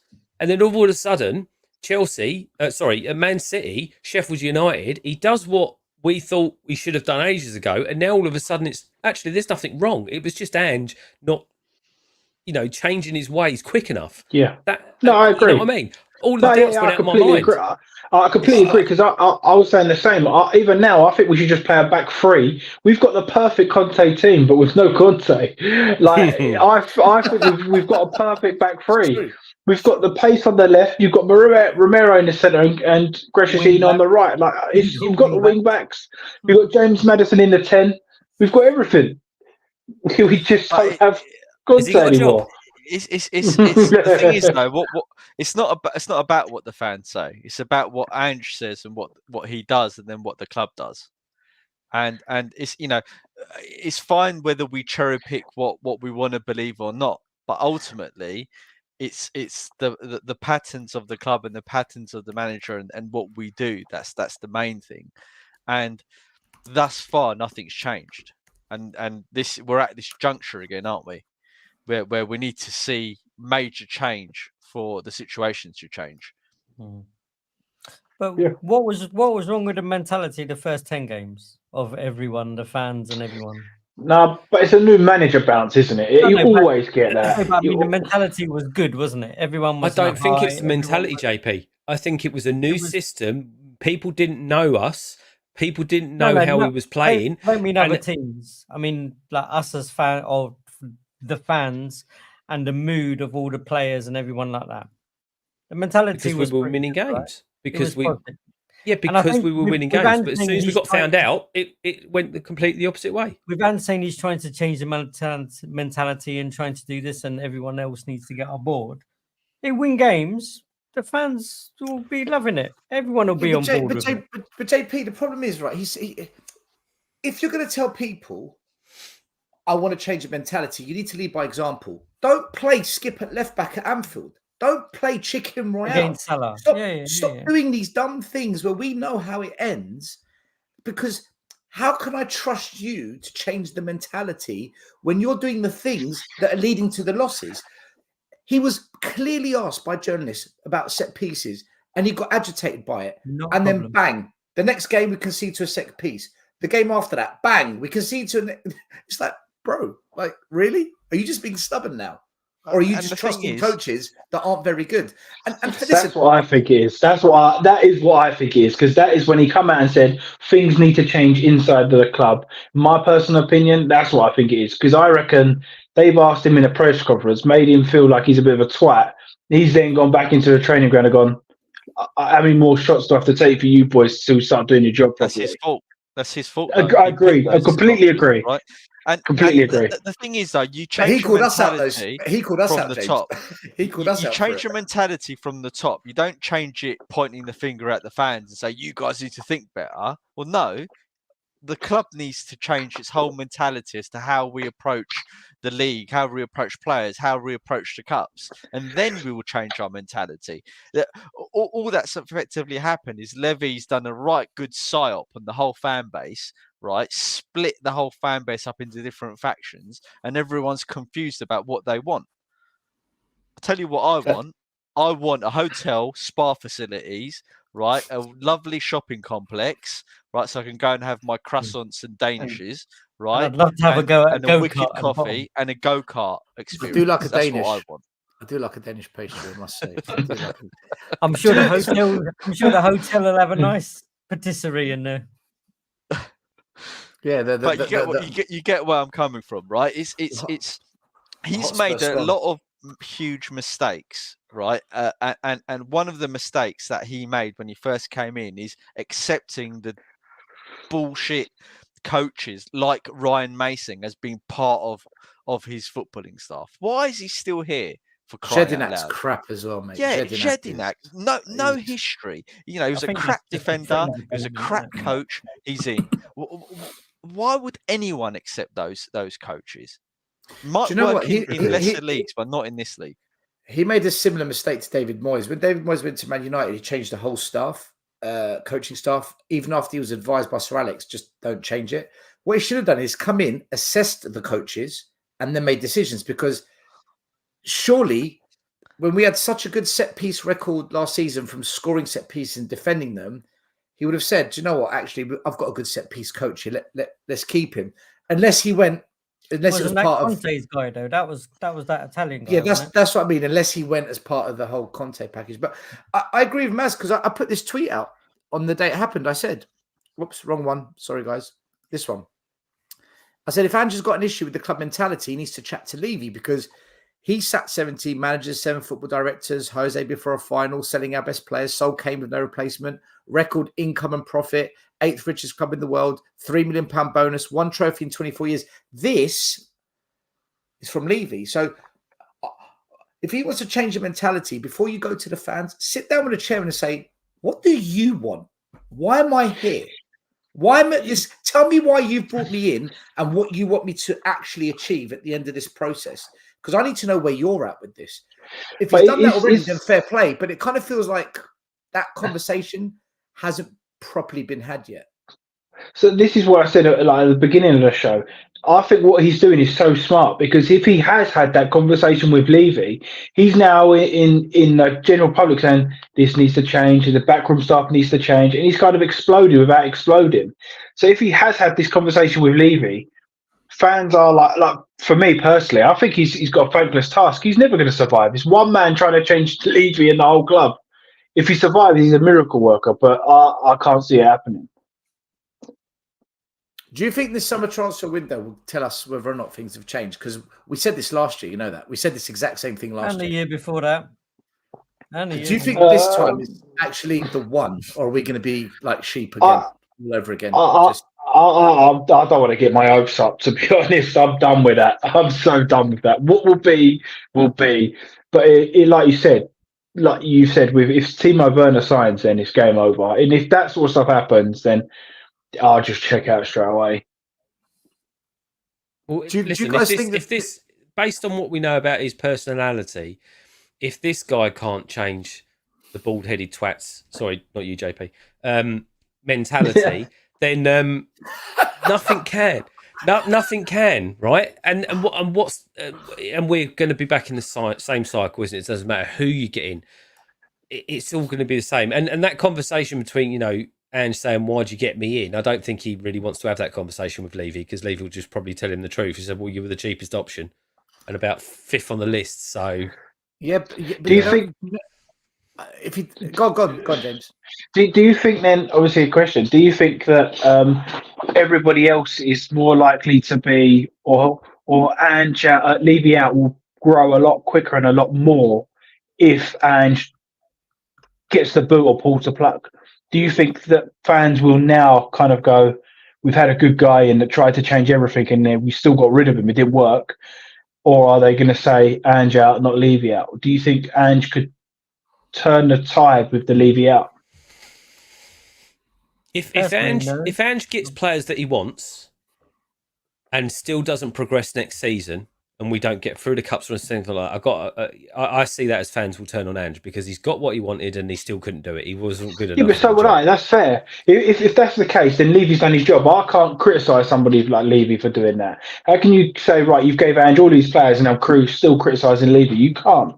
Well, you're right. Absolutely right. Well, you can, because that means it's another manager that he's brought in, right? That implemented a failed project, right? And he'll be number 18 on the list, James. So still his fault. Yes. But then, well, from my point of view, all I've wanted him to do is bring in a manager and back him and see how we get on. If he brings in an attacking manager, backs him, and we still lose, for me, I would then blame Ange. I wouldn't then go, I say, right, fair enough, Levy, you've took your shot and you've gone for it and it didn't work. When was the last time that's happened, though? Where he's given exactly. That's the problem, and then it's the manager that failed. When was the last time that's happened? Good question. Guys, this is the problem, man.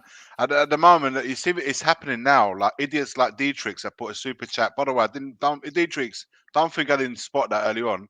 Who's chatting shit is people like you that says sack Ange. Then you sack all these managers, and we've refused to go. The guy that hired and fired him. When has he become accountable? At which point? When would that happen? In 2030?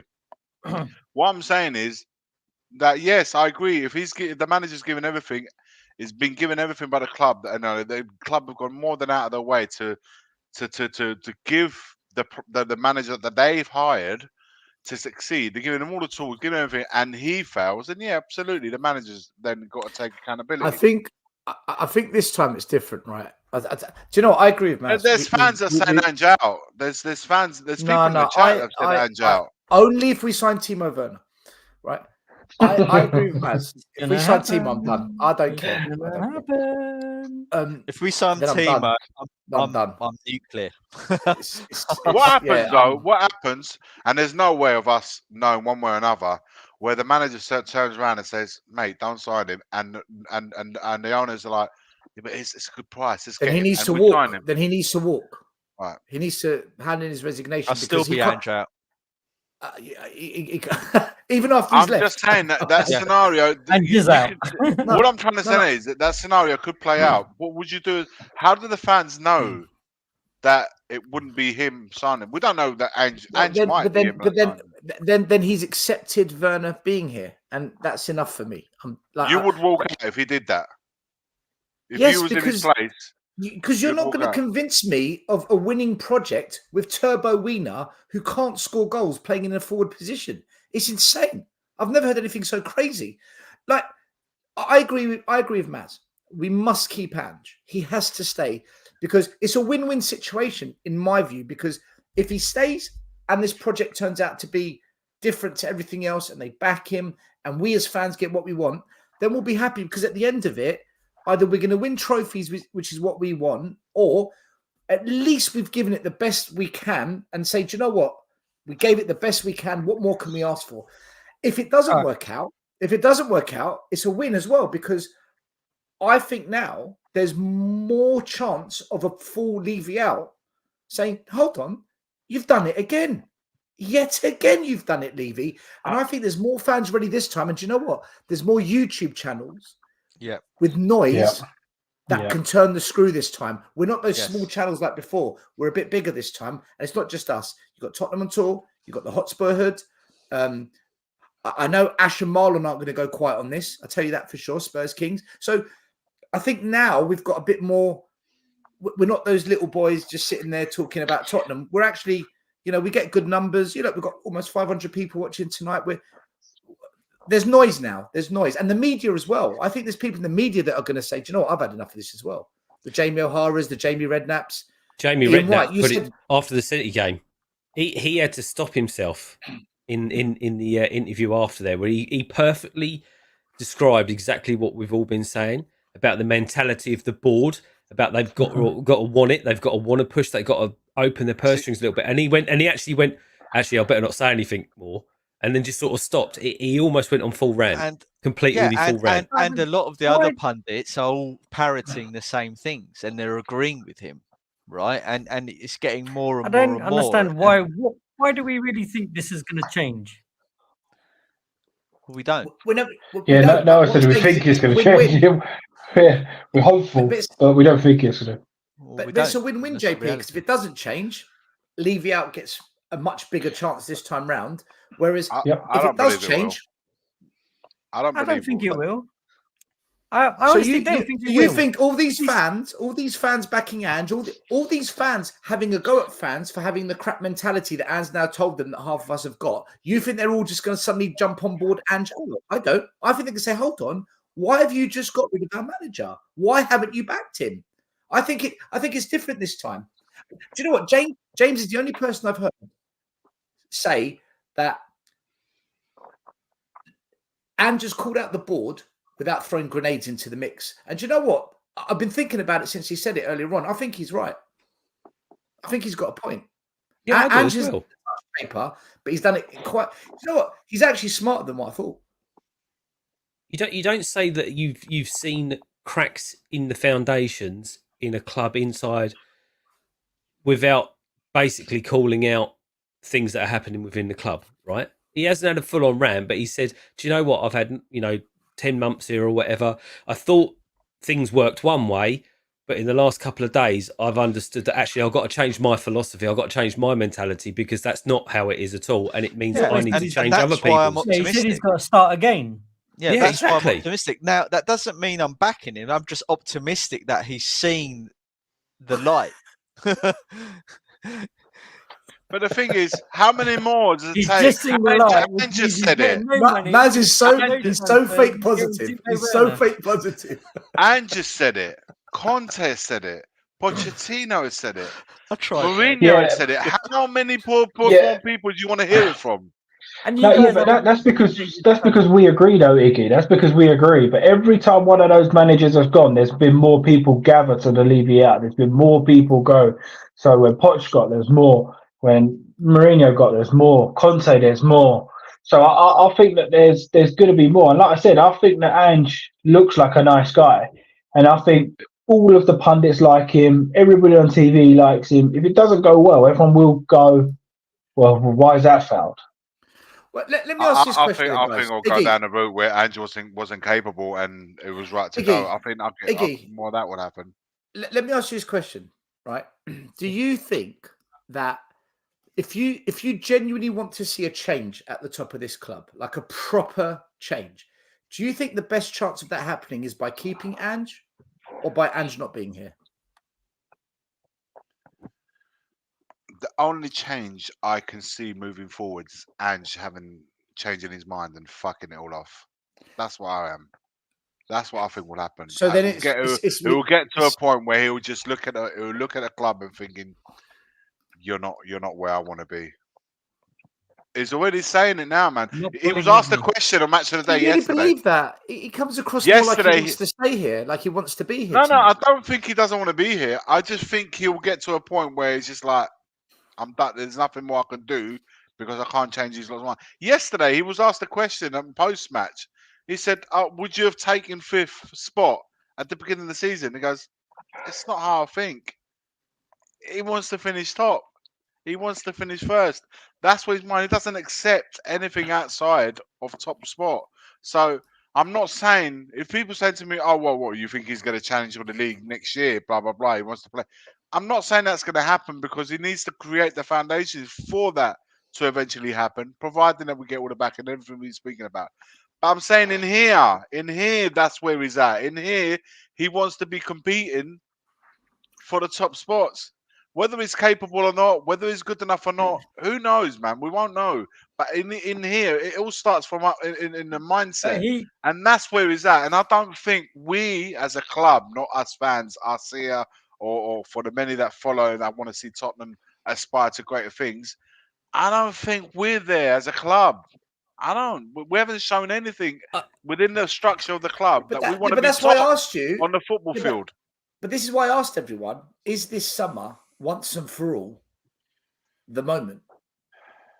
Yeah, because it's going to show either one or two things: either Ange's not good enough, even if he gets his players, or if the club just does exactly what it does, then it's people have got to understand where the problem lies. And do you know what? Quick question for you guys, right? Because there's a few people in the chat this evening that are basically saying Ange's got to go, Ange out, get him out now. He's crap, man. It's already happening. But I'll tell you what, if Ange goes, right, if Ange was to be sacked in this summer, it ain't gonna happen. But if he was, your next manager you're going to end up with is an absolute no one, because not a single person after the Conte, Mourinho, and now is going to touch this club with a barge pole. I'm telling you now. Not a De Zerbi, not a Nagelsmann, none of them. You will end up with someone. If you think Angie's crap, you're going to end up with someone from like the bloody, League One or something like that. They will come. This is why I don't think it will ever get to a point. I don't think it will ever get to a point where we, as a fan base, collectively all will turn on the board and the owners. I don't think it will ever happen. I think there'll be a spin where we turn on a manager quickly. Then what we turn about on Levy. 30 years, Iggy? What about when it's 30 years? Mate, don't preach over here, mate. I'm asking you. Look at the chat. Look at the chat. They're saying Ange out. This is a good question, right? This is but our chat isn't a true reflection of the entire fan base. No, I'm saying that it's enough to make me think. Listen, this is a good question, right? And still, I think when you do another show with people that aren't on this panel, and you're asking different people, I think we should ask this question. How many more years is it at the 25-year point, the 30-year point, or the 35-year point that everyone's going to be Ange out? At which point, right? Are fans willing to take another 5-10 years? Yeah, sorry, leave you out. Yeah, apologies, leave you out. Yeah, say Ange out. Well, yeah, it'll be like 97. 35 years. He'll be lucky to be 3. No, but I think it's Ange. I think Ange is going to be the one that either makes or breaks this chairman once and for all. I actually do think it will go that way. Nope. I think it will definitely get a hell of a lot more people on board if it doesn't. Whether it breaks the whole fan base, obviously there's still going to be Levy lovers and, let's face it, Timo Werner is in and all of those. There's still going to be those people. But I think it will push a lot of the fans to say, what now? You've brought in Poch, you sacked Poch, you brought in Mourinho, who was a winner. We did like his football, so we sacked him. Then you said, right, Conte, right, we sacked him when we went for someone attacking. Great free-flowing football, sacked him. Where else does he turn? How can he say, right, I'm going to go get my Tottenham back? What does he do next? I think he's in a corner where he's like, I can't even confront and say this is our next move because I've tried them all. Fired them all. Scott M says this isn't downgrade from the nobody we have now. I mean, Scott M's been against Ange from day one, but a lot of Scott M's thinking though is because he really wanted Poch back. He really wanted Poch back. And you can't say that Ryan Mason is a sideward step to Ange. It's a massive downgrade. It's a massive. It's like having a little kid on the touchline. Yeah, but hold on. But he has been there learning. All right, guys. From all of the managers that we've had, right? He's been learning from all the shit staff in the background. They're all in their bubble together, just learning nothing, putting their cones out. Playing Candy Crush. Right, yellow code goes this side, boys. Blue code goes that side. Let me ask you this question then. If Ange was backed, and when I say backed, I don't mean how Man City back Pep, because nobody does that. But if Ange was backed, and we're talking about good players, like really good players, not the elite, the Mbappes, the De Bruynes, the Van de Vens, the Romeros, that kind of ilk. If Ange is backed over the next 2 years, and we've got a squad of, let's say, 16, 18 players, where we say, do you know what? I don't see one crap player in this squad. There's one or two, maybe not the best in the world, but they're not chicken royales. And we've got a lot of good players here. And 2 or 3 of these youngsters have really, like Bergvall's shining, that Phillips has come good, whatnot. Do you have confidence that he'll be successful at Spurs? Yeah, but that's when I would turn, though. Say, for example, we signed Paulinho. No, but James, from what you've seen, do you think he'll be successful if he was given the play? Yeah, I think he could. Yeah, I think he could. Yeah, like if we signed Paulinho, Ivan Toney, and then Eze, yeah, I think he'll be successful. And then if he's not, then I'm Ange out, because if you can't get a tune out of that whole squad like that, then you're never going to get it. Do you know what? And I hate bringing them in, our North London rivals, but they haven't got a full squad of a. They got, like, if you look outside the 11 that they've had and they've played for the majority of the season, their squad, the rest of the squad, the bench, if you like. No, Iggy, it's good. No, Iggy. If the centre back gets injured, Timber comes on. He's good. If Declan Rice gets injured, right? Thomas Partey comes on. If the strikers aren't performing, Trossard comes on. We've got Skip, Chicken Boy, and what's his name? No, but what I'm saying that even them has taken them a while to get. Even them has taken them a while to get to that point, and I think they still want to beefing up their squad and make it even better for next year. I believe that took 4 years. That took 4 years for them to came out already, right? But Poch in 2019 said it would take 4 or 5 years. Here we are, 6 years on, and still haven't started it. Iggy, the day after, but we're talking about Ange, aren't we? We're talking about the Ange era, right? But my man addressed it 6 years ago. Iggy, the day after they lost their title, their chairman's already come out in a statement saying, "Understand what's happening. Sad about that. We go again. We'll fund it." What, a club? You mean a statement that's come out from the club to say what direction they're taking next season? Yeah, but I told you. But I said again, we deflect the question from Ange to the board, haven't we? That we was asking about Ange, and now we've gone from Ange to the board again. Everything relies back to the board. If the board ain't going to back him, then same old. They are the voice of the club. Ange can speak from himself. Ange can only speak of what he wants and what he would like and where his mindset at. He's made it clear to us where he's at here. He's made it clear to us in the North London derby how he approached the Man City game. He made a lot of fuck ups this season. I'm not saying that he hasn't. No, he's not. But what I'm trying to say is, like, in the last few weeks, he's made it very clear to us what is going on in here moving forward. Whether he achieves it or not, that's another matter. But he's there. So where's our club saying? Where's our club voice to tell us where they're at? Well, the Levy-in lot, they go quiet on that question. Yeah. And where we're here, because it all starts from here, James. Until we get through, we know where we're at. But we need to hear it. The Cronkies have been speaking about the process, backing their manager from the first year that Arteta struggled. They came out and spoke, and they haven't stopped speaking. Which is why last week I said, "Where's Scott Munn? Where's Lange? Where's Levy? Where's Cullen? Why did they only come out when times are good?"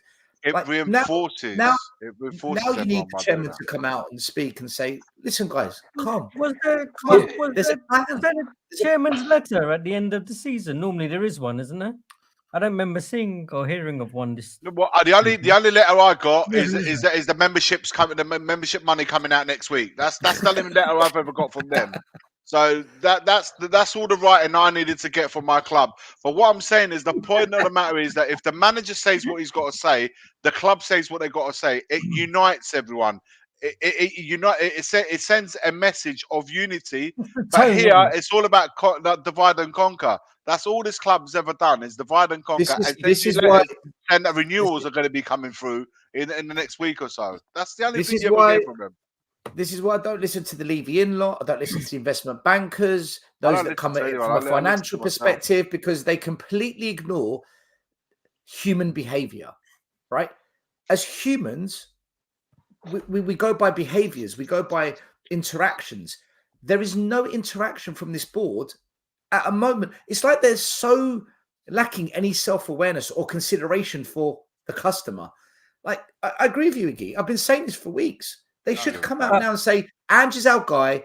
We're backing him. We've got a plan in place. It's going to take 3-4 years. Just let it play out. Or just something along those lines. And then I think all of us as fans would be, do you know what?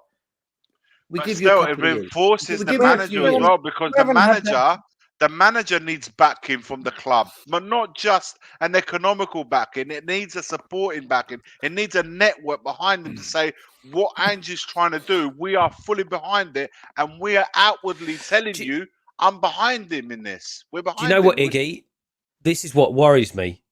And this is what worries me about the way that they're acting right now. Literally 24 hours after our last game, and rather than getting those boys back together and say, right, let's plan for next season, we're doing this is what we're doing, etc., etc. No, they're sticking them on a plane to Australia for a couple of games against Newcastle and stuff, which is just a big media thing, right? There's no interest in next season already. It's an absolute farce. That's all they're interested in. Yeah, spot on. Do you know? A couple of days ago, right? There was Italian Cup final, and Allegri was no longer part of the plans moving forward. That his contract runs out at the end of next season, but the sporting director and the club had already decided he was not going to be part of it. Do you know what they did? There was 2 games. Juventus played tonight, and they got another game on the weekend before the league finishes. They didn't wait for the 2 games to be played. They sacked him the day after the cup final win. They won the Italian Cup. The following morning, he was sacked. They said, you know what? We're moving forward. We're not going to wait till the end of the season. We're not going to wait till the end of the 2 games. We're not going to wait till they were playing tonight. They sacked him Thursday morning, the night before they won the Italian Cup. There were no fucks given. And that was a club that come out and said, you know what? We just won something this season. Now, we ain't going to. There's no need to see him off. There's no thank you for winning. There's no thank you for the last 4 years. It's just business as usual, man. Get rid and start announce probably the new manager next week. They've got interim manager that's going to see these last 2 games, which mean they're full but it doesn't matter because they made their top 4. JP, top 4 has been achieved, and the Italian Cup has been brought into the club. They like, you know what? This season wasn't the greatest season, but we'll take that. And you see what the mindset is putting things down, announcing a new manager before the end of the season, and already knowing them, they're probably making moves right now with the players that they're going to bring in under that new manager. They're not going to wait till the season ends. They're not going to wait till the competition heats up. They're not going to wait till you have 3-4 clubs you're going to fight with to go and get that player. They're going to make their moves now, and by the time the season ends, bang, player signed. They're going to go bang, bang, bang. These are the 3-4 players coming in. New manager, let's go. If you want to beat the competition, you need to be ahead of the competition. Tottenham cannot go up against the big boys in players that they perhaps want to bring at the club. You need to move smarter and quicker, and your recruitment needs to be on point. And by the time the season, and then even before the season ends, say, Ange, who did you want? That player, mate, we've got him already. Done. We don't wait, but we said what we do is we wait. We wait. Best deal, best price, best this, best that. By the time everyone's already made their moves, and then we'll go and get those players. That's still Then we can pay 50 million for Brendan Johnson, 60 million for Richarlison. That's left. I've got a quick super chat from Dennis Spurs. Big up as always puts in super chats. Thank you so much. I see an issue when fans think a trophy is won by luck or by another team turning crap. I totally agree with you. Fans have to understand trophies come from planning and executing, not just because time permitting. Arsenal. I agree, mate. Spot on. Otherwise, you don't need coaches. You don't need coaching. Just send players out to do their own thing, right? No one's actually answered my question, though. If Ange is backed, do you believe and trust him to be successful? If I said to you, if I said Conte was manager, you'd all be like, yeah, if you back him, yeah. So I'm asking you now, if Ange is backed, do you believe, has he shown you enough that at this level in this league, no, he can be successful? That's my question I'm asking, guys. No, I don't nothing has shown me that he will be successful in terms of, and success for me is winning a cup or a league, because he hasn't. The performance this season has been diabolical. If you look, and the stats back that statement up. Well, the stats say was slightly better than last season. Yeah, but you can't compare last season. And the reason why you can't compare it to last season is because 3/4 of the way through the season, Conte down tools and left. So all the stats are skewed. It's true. We had Stellini and so Mason, you can't compare that season. So that 6-0 loss at Newcastle has got nothing to do with Conte. Yeah, exactly. But playing devil's advocate to that, we could say we've lost the best player in the world also. Yeah, but we also had a defense of Dyer, Longley. Exactly, yeah. But that's what I'm saying. Harry Kane was our best midfielder, our best striker. He was the best defensive set pieces. But it's a team game, James, right? No, I know. But if we're going to concede to that, James, then we might as well be called the Harry Kane team and agree with Pep. Yeah, we was. We were. Well, then Pep was right. The show, end it. He was the goal. As James said earlier, he was the goal scorer, the creator. Rename the show to Harry Kane away. People were blaming the defensive coaches for set pieces, but Harry Kane headed about 400 away a game. He was the only one in there winning headers. Does anyone here think that Ange can be successful if he's back? To answer your questions, though, I'd say no, purely because in the fact that I hope he's learned, and I understand his stubbornness, maybe understand the way he wants to play, and he wants to work that system and get players to play that way. But he has to learn as well. And this is his first job at a really high level managerial position at a football club. It's not the same as his previous roles. He's coming to this brand new as well. So he's also learning, irrespective of what experience he has, but he has to take on board some of these learnings. And you could say, okay, the last 2 games he clicked and he understood it and made a change. But if he's stubborn to his way, Udogie comes back, he'll go back to that way of playing. Now, if we do that, it doesn't matter. JP, I still say it doesn't matter if we get a number 6. We're still going to let in goals left, right, and centre. See, I've got a little glimmer of hope, and I'll tell you why. If you were to ask me before these 2 games, I was a doubt as well. I've said it before. It doesn't matter how many fantastic players you get in. Your frailties that you've got are showing people know how to play against you. It doesn't matter whether you've got better players, because that still happens to an extent, right? Now, I've got a little glimmer of hope, and I'll tell you why. Is because he changed the tactics for City, and I'm still of the opinion that we could have won that game, right? Still could have won that game. Yeah. But my main worry is if he reverted back at Sheffield United, relegated team, lowest points in the division for God knows how long. If he'd reverted back and they made us look silly in the last game of the season, then I would have been like, he hasn't learned. But what he did, he actually put out exactly the same team and tactics against Sheffield United. And it goes to show you, if he had done that against the other lower level teams that we lost to, we would have gained points there. So I'm hoping he's going to take that mentality that we're talking about and go, actually, do you know what? The way I was playing wasn't right for this league. This is what I'm going to do now. We'll see that. I guarantee you we'll see that against Newcastle on Wednesday. That'll be the tell. Because, again, if he brings that out and then doesn't go back to what it was, where we're in absolute dire, I agree with Maz, was absolutely terrible football. But that's an exhibition match, isn't it, on Wednesday? It's just but he's still to make money. Yeah. They're competitive. It's still competitive. It's still Newcastle and Tottenham. We don't want to go into that game knowing that they scored 11 goals against us in 2 games the last 2 times we've met. They're not going to go in that without there's a bit of competitiveness to it. But if that's my glimmer of hope. I've seen it. He changed it. He kept the changes. It worked against Sheffield United. We got the win. If he can carry that over into the next season and get some players in that he needs, then yes, maybe. I tell you what, though, first couple of games, if it reverts back to what it was, what I will let me ask say, you this. what I will say, Lee, just really quickly, still, what I will say is that those changes were only because he was forced into it because Adogi was injured. And even after Dogi was injured, he went his stubborn way, right? So literally, if Dogi didn't get injured, we would still be playing that same way, and probably the results would have been the same, right? I disagree. Well, he wouldn't I have don't changed think it. having Why would he have Udogie changed or it? Van de Ven at left back against Man City would have.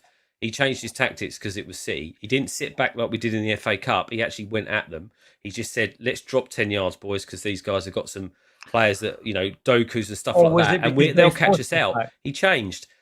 I don't think that would have changed with Udogie. I think he would have still done the same but our thing. fullbacks, Seen how we played and went, "Hold on." Yeah, but you know what? He did change something as well in terms of the fullbacks not both inverting constantly. Like he actually What did I kept tell Van de you? Ven further What back. did I say to you 2 weeks ago? Yeah, but that's because I he said to doesn't him, want Van de Ven running, does he? Say again? He was still He going just- up there, JP. He just I know, wasn't. but he He doesn't wasn't want him bombing up there. He doesn't want him doing it the same as Dogi up and down so much. Van de Ven was more attacking the wide areas. Like On if the you look at the outside, goal, yeah. the first goal we scored yesterday, Van de Ven won the ball high up on the touchline, kept it in play, and fed it into the box.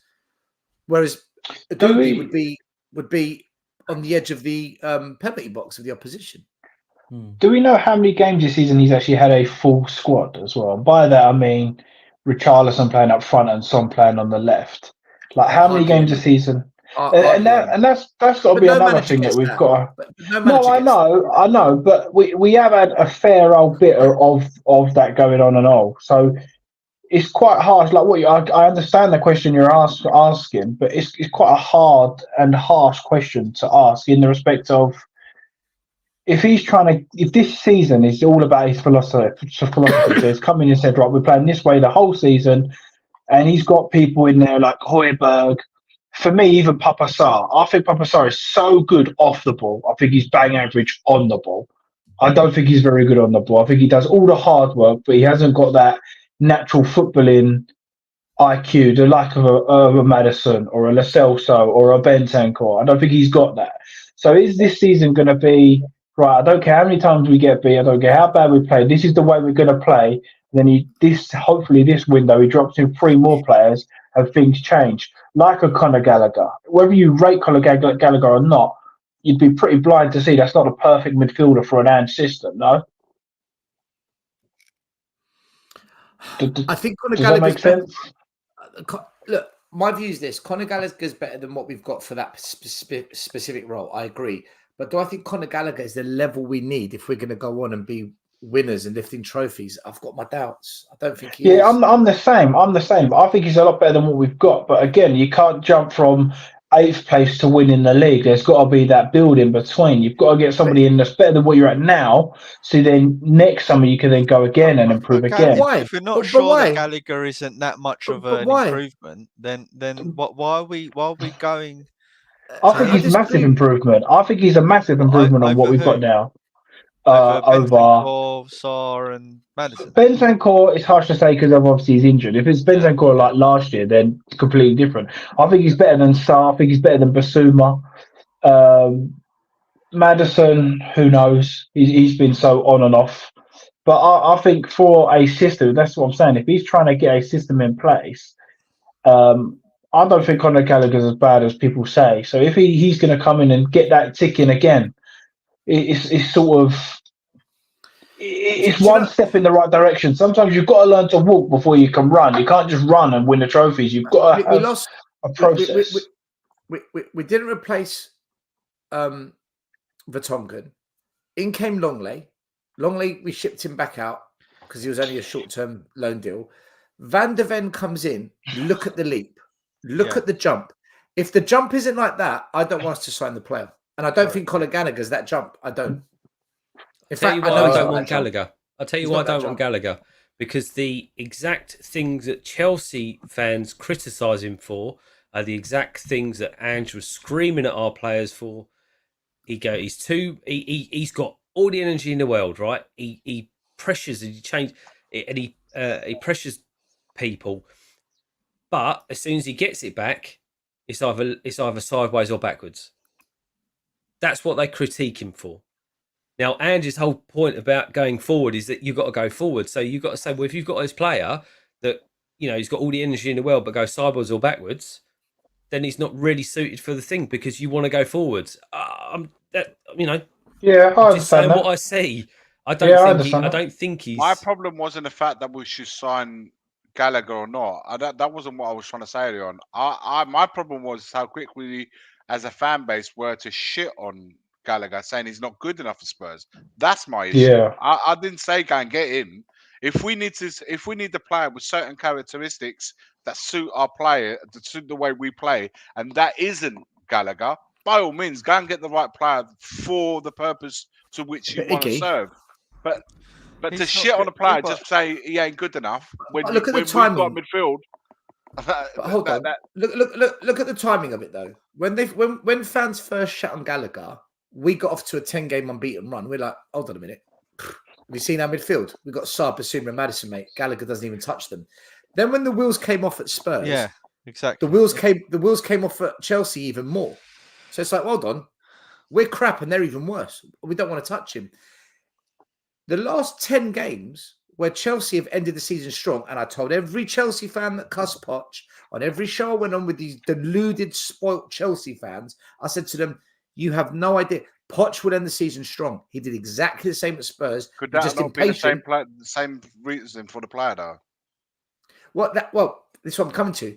Because they finished strong and Gallagher's part of that, now this conversation's back on the table, isn't it? Because, well, hold on a minute. Yeah, but actually, Maddison's been underwhelming. Pape Sarr, like James has said, on the ball. Basuma, disaster. Let's have it right. Disaster. Maybe Gallagher is better. But because we're so desperate, because we've been so let down by some of our players, is Gallagher the answer, or is he just feeling a desperation need that we've got? And I don't think maybe there's an element to that. There is no doubt. There's probably an element to it. But also, when you're analysing a player and you're analysing the way he plays and whether it suits your system or another system, you need to look beyond the tip of your nose. You need to look more ahead of that, more forward than that. And you need to analyse the player and his characteristics, the context that he would bring to your team. We need technical players that can play 1-2 touch football. That's not Gallagher for me. I agree. And that's where I think Basuma's shortcomings are. I don't think Basuma's a bad player, by the way. I think he's a good player. I just don't think it's his style suits the way we are going to be playing. Well, I think Basuma, like you got two ends of the spectrum. You got Conte and although I don't think Conte's as defensive as what people make out. I think they're just judging him on that poor season, not what he done in the last sort of 3 seasons before that, right? But you go from Conte to Ange. What system does suit him? Well, guys, I disagree. I disagree. Basuma's a baller. I've seen enough. Basuma can play football. He can play out from the back. His possession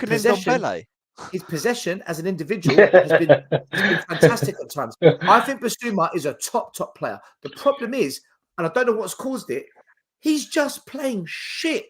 He's not shit. So is Ndombele still. That's the problem, right? These players aren't consistent. When I was a young lad and I was playing football, it wasn't Ndombele had a crap attitude. Consistency. Yeah, but hold on, Maz. I agree with you about the consistency. You're absolutely spot on. But Ndombele's attitude stank. Like, he got booed off in the FA Cup and he threw his shirt. I don't think Basuma's attitude stinks. Do you know what I think Basuma's issue might be? I actually think he doesn't have proper competition. It's like we've got Partey. I'm not saying he's as good as Partey, just as an example. It's like we've got Partey, in comes Declan Rice. Now Partey's like, whoa, shit. And Declan Rice is doing the business week in, week out.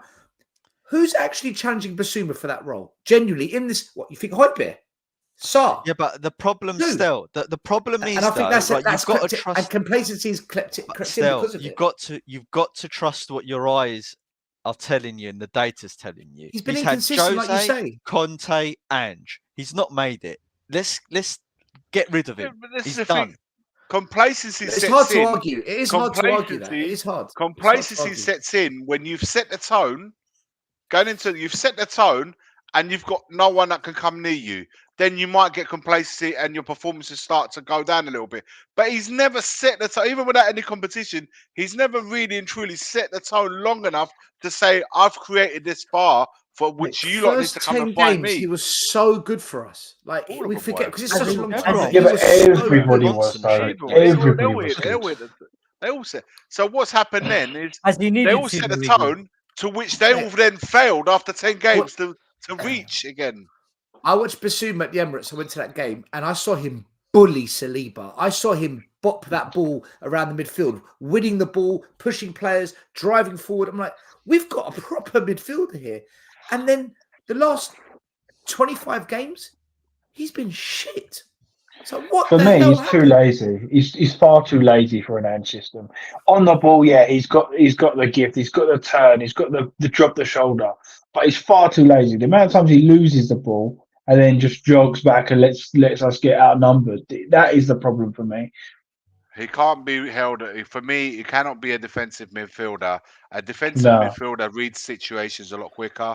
He's proactive rather than he sees it. And by the time he realizes where the danger is, it's too late. Iggy. The problem is though, right? Is when we've got 70% possession and we're tiki-tacking it from left to right side of the field, going all across the box, and Bissouma's on the ball, he does nothing.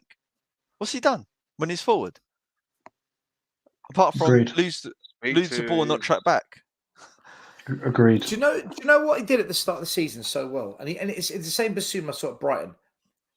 He'd win the ball, edge of our box, or shift out wide and stop the attackers and get possession of the ball, strong, decent in the tackle, and then he'd come away with the ball, he'd shrug off a player, drive forward, and then release it in a forward direction or wide. And you're thinking, good, just keep doing that. And he would do that week in, week out. And you'd think, do you know what? What a good player. Sometimes he'd drive a bit more further forward. And it was obvious he couldn't shoot the ball. It's obvious his shooting's not good. He had a couple of chances there in the season where he should have scored and he didn't. But breaking up the play, keeping possession as an individual, beating a player, driving forward, releasing the ball to the midfield and the attackers, I thought he was excellent. But I don't know what happened to him. Literally, the last 25 games, it's like watching... It's like watching Stambouli. It's like watching Stambouli. My personal opinion is that the Bassouma we saw... a lot of games, man. Yeah, but I think the Bassouma we saw at Brighton was a much more advanced Bassouma than what he's been asked to play. Well, he wasn't a six at Brighton.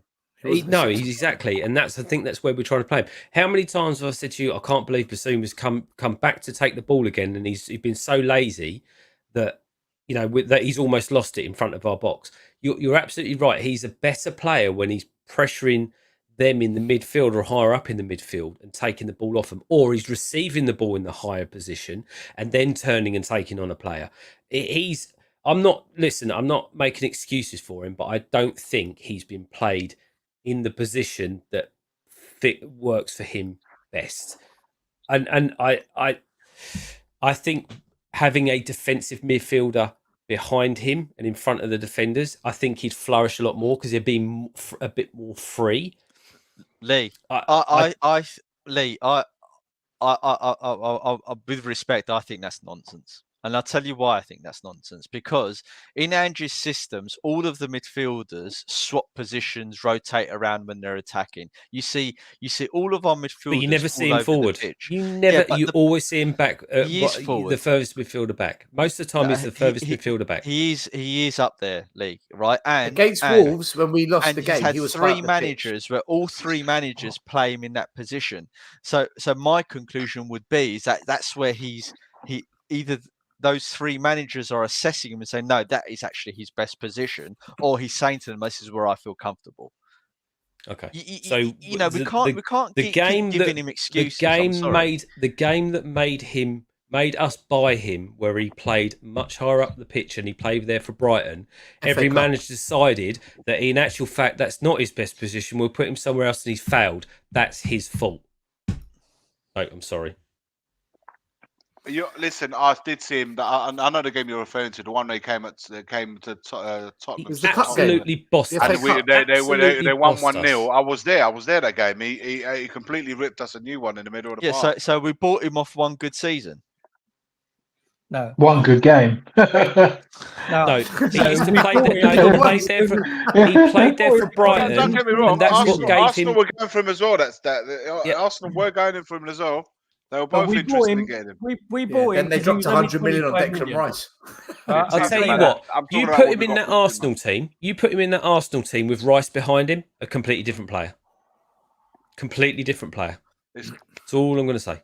It's so Anyway, hard to doesn't tell. matter because apparently he's going. Listen, like anything, like a player is also as good as the ones that got around him, and it's context, isn't it? At the end of the day, you're looking at the characteristics of the players, and you're trying to match him with other players that will complement each other. So if you're playing three in midfield, a three that needs to have chemistry, and each single one of those players will fill in gaps for the others, or where their shortcomings of the others are, and together. And I think that number 6, we've said it many a times. I think we've got a massive issue in the number 6. Here you go. Let me just come up. A number 6 is a massive issue at the club, and one that we need to replace. Højbjerg needs to move on. I would be okay with Bissouma staying another season. No problem. If we get a really top quality number 6, But this is the that time perhaps allows him the freedom to join I players. don't think it's an ability issue. I think it's an intelligence and consistency issue.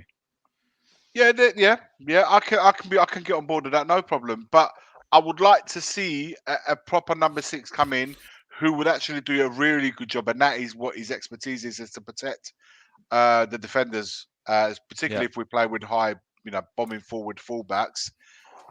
Get him in there and allow Bissouma to then rotate with the likes of Sarr and Bentancur and whoever else would come in. That's more, more forthcoming going forward. Listen, then you can get, if he fails, then you need to start looking at it and say, right, we need better than that. But for me, the areas that we need to cover are others, man. It's the 6. I think we need goals from the wide areas. We need more threat from the wide areas. And absolutely, we get a number 9 that would score 20 goals a season, easy. I do agree with what Lee was saying there, though, about the other players bringing him down also. Because let's face it, if he plays a through ball to Brennan Johnson or Timo Werner, or for me, just my opinion as well, but I don't think Sarr's very good on the ball. Like, if you was to drop a couple of quality players in there, things change. Like for me, everyone talks about Van der Ven. In my opinion, he hasn't even been a shadow on Romero this season. Romero is leagues above, in my opinion. The only reason he looks so good is because he's got someone like Romero next to him. Sorry, James, I just want to please finish what you were saying. I just want to say one thing on what you just said. A couple of weeks ago, we had an argument on this channel. We do like a weekly North London is ours, Arsenal versus Spurs. We haven't. Yeah, I watch. Yeah. Right. When we brought up all the data, all the defensive metrics on the ball, off the ball, going forward in defence, the best defender was Gabriel. Second was Romero, ahead of Saliba and Van der Ven. So what you're saying, even the data backs it up. Yeah, 100%. And I think even when you put players like Bissouma, before you judge him, you've got to make sure it's a fair judgment. You can't stick him next to Skip, Højbjerg, and go Kulusevski, like Kulusevski as Cam, that's a joke, and just go, why is he playing so bad? Like, you can only do what you can do. Romero looked dreadful last season playing next to Dyer. Everything changed. So you can only judge them when it's fair. It's a team game, man. It's a team game. Individuals, of course, that can make a difference. The quality of the player is because you've got the data, you've got the characteristics of the player. But if you don't then complement it with the players that he's going to be playing alongside them, they form chemistry. And the only way you can form chemistry is by consistently pairing them up together for a consistent amount of games, which is something that we struggled with this season, by the way, with injuries and stuff like that.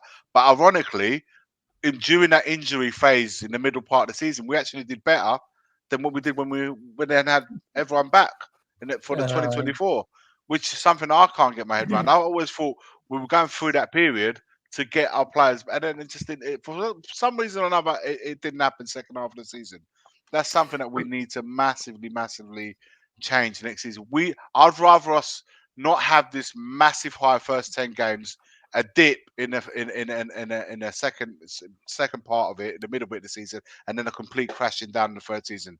We just need to have a bit more consistency throughout the 38 games.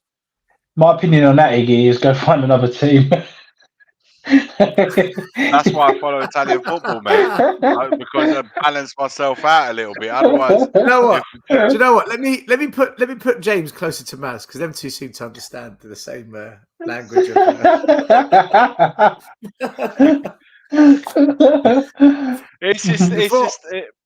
When will it happen, guys? When will it happen? When will these things come together?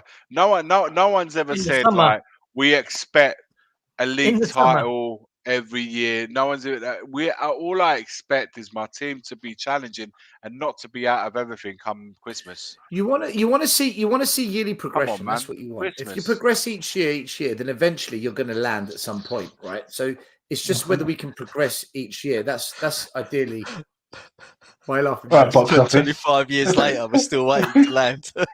In the summer, man. We're still, I mean? Just to have a team waiting for clearance.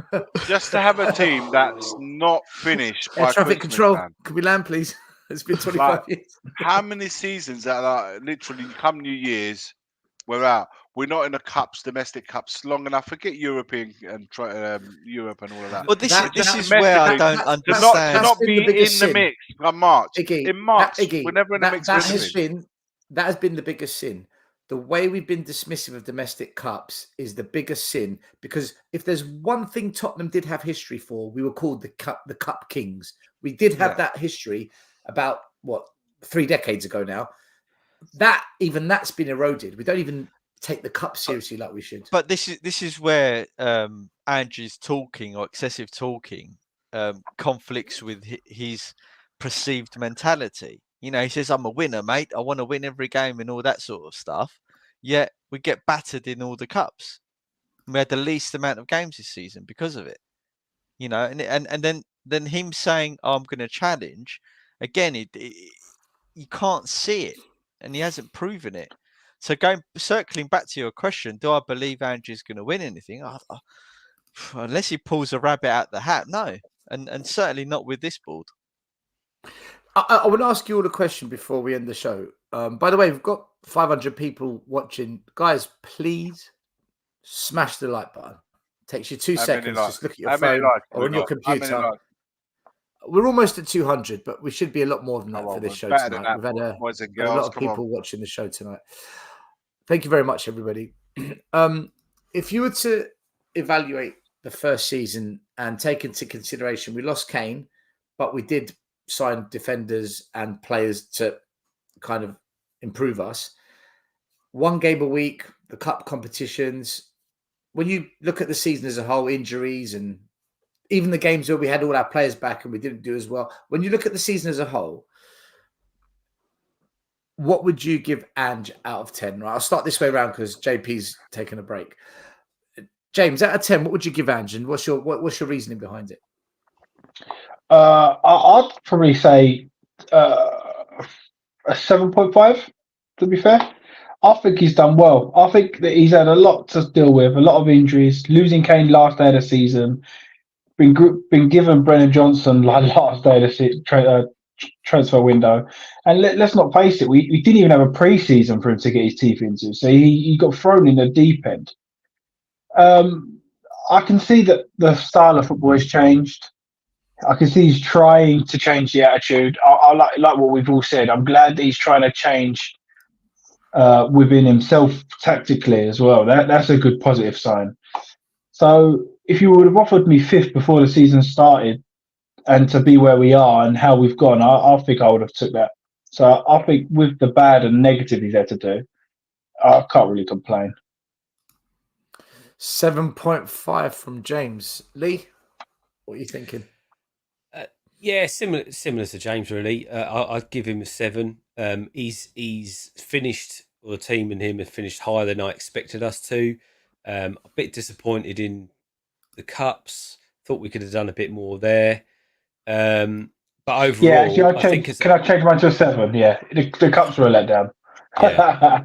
But I think overall, I think he's at least laying a plan for his second season, and we'll see how that turns out in the summer. So yeah, 7 for me. Maz, what are you going for? 3, 2? I'm going to say a 4 out of 10. Oh, come on. But still, if you remove those 10 games from the start of the season, we would be hovering just above relegation, mate. What's the point? What's your Yeah, point? but if we remove that, is that we're 6 games giving him a losing lot run. of credit for the blistering start, which is fine. I'm happy to give him credit for that, right? But I don't. All right, Maz, let me counter it. Let me counter what you said. What if we didn't get those injuries against Chelsea and the suspensions, and then having to deal with the injuries and suspensions for the following 2 months afterwards? What if that never happened? We did actually better in that period than we did in the second in 2024. We lost 5 out of like 6 in that period. Yeah, but everyone else had these problems still. No, but I don't understand. Like Aston Villa had these problems. Yeah, but Man United had those problems and they crumbled. Newcastle and they finished 6 points behind us. And Villa had Europe as well. And Villa had Europe. So but and they were worse. So therefore, it's impacted them as well. I'm just countering what you said. Okay, I think let's flip it. Are you saying that we were really good this season? I don't think we were shit, but I don't think we were really. Do you know what? Hold on, I've got to be honest about it. I've been bored at a lot of the games. Right, we played bad football. Right, the things I don't think we were shocking. The things I give him credit for. I think we had a shocking ending, Maz. I think the ending of the season was shocking. 27 games still, for crying out loud. 27 games, shocking ending. So do you know what? You're allowed your view. If you think it's 4 out of 10, it's 4 out of 10. Well, no, but let me tell you the things I give him credit for. I give him credit for getting rid of some of the dead wood in the team, especially Eric Dyer. I think that's an achievement, right? I'll give him credit for bringing in Vicario and Van der Ven, right? I think they've been really good. I'll give him credit for getting a tune out of Porro, right? I think Porro's improved a lot, certainly from what I saw when he first came in. And I do think that he's handled the criticism, although he's contradicted himself a lot. So this is a little bit of a double-edged sword point, that he's handled the media and the questioning really well. He's portrayed himself quite well. But the results and how I felt about the season, our 4 is justified for me. Maz has gone for a 4. Iggy? It's really weird because I think up until like Christmas, I'll probably given him 7, 5, 8.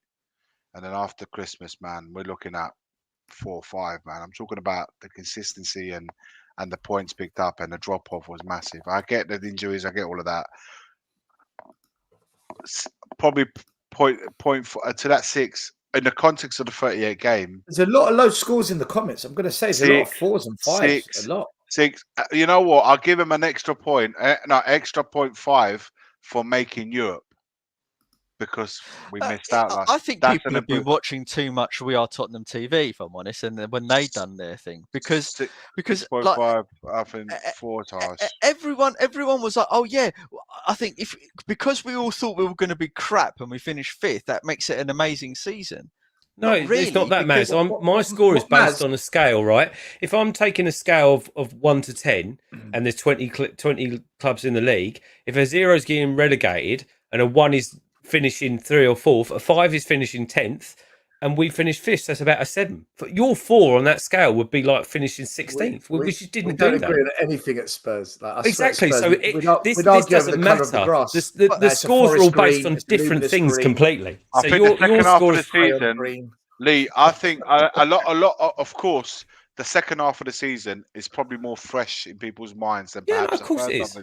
But I would say most of the comments, Iggy, are between 4 and 6 out of 10. But the run of form that we had in that second half, say 2024, 27 games for run. Yeah, 27 games. But if you look at just 2024 alone, you put up a stat earlier on. You put a spreadsheet on here of what our run of form was in 2024 and that was 16th. Like 16th. If you took that's 16th not great, in man. 2024, that's a at best relegation form. 4 or 5 years. So, but we finished fifth in the league, people. We finished fifth. Yeah, I think you've got to Europe. I mean, because of the work done in the first half of the season. The reason why we made it in the end back into Europa is because of that first half of the season. If you like, say up to Christmas, even with the injuries, even with the points. If we had picked up a little bit, I'm not saying the way we started the first 10 games, we just picked up a little bit in the second half at any point. All right, Iggy, what's your score? I think we would have made Champions League, man. I just said it 6.5 just for making Europe. Otherwise, it would have been a flat 6 for me. It would have been a flat 6 if we had made it. If we swapped the season round, then we finished how we started and we started how we finished. Would you give more than a 4? The scores would probably have been higher. But that's not fair, then, because we're judging the season as a whole. It's the same outcome. You're judging the whole. No, but I'm saying as a whole. If we finished strong and started bad, it's the same seasons. You can only judge the same season. But hold on, we say same outcome, yes, because points are points. But the more time he had with the squad, the worse we got. Yeah, you ceilings. See that's the issue for me. Which is why you said Poch had the better season. Which is why you said Poch had the better season still, right? Because they started at a really low point. Yeah, and then they started creeping up. Yeah, because that's the natural trajectory. It's not to hit the ground running like that and then go like that. Lee, were you 7.5 or 7 out of 10? 7. So 2 7s, a 4, 6.5. JP? I'm going with a 5. Fuck my life. We didn't win anything. Basically, Star, you're in the mud because you're like the deluded fan, and we are Tottenham TV. Happy clapping. I haven't. Hold on a minute. Mate, we went out the FA Cup. We started the show with Iggy shots at me, right? What did he say? What did he say? Shots at me. I haven't given my score yet. I haven't even given. So what have you said on Tottenham? Come on, what have you said with Tottenham TV? I'll give you my score after JP. What's going on? Now, you better stick to what you was going to say. You better stick to what you was going to say. Point 1. Don't start flip-flopping. What did he say? Don't start flip-flopping. He's flip-flopping, or I can see. I haven't spoken. I haven't spoken. He bottled it. He's got a score in his head, but now because of this, there's a potential he might flip-flop. There's a potential he might flip-flop now. Still, that's Spursy, mate. I haven't even given a number, and I'm getting battered. Stick to that number that you had in your head even before we said all of this. This is like when my dad used to give me licks as a kid when I didn't even do the crime. He just gave me licks as a kid. I'm bored. Crack. Oh, JP, come. What's your score for 5? 5, man. He said 5. Why? 5. Why? Huh? Why? Why? The fan experience. We haven't won anything. The trumpet's back. We absolutely haven't won anything. The fucking trumpet alone deserves a. I can't deal with that, man. Listen, no disrespect to the guy that does it. I videoed it and sent it to you. Yeah, no disrespect to the guy that does it.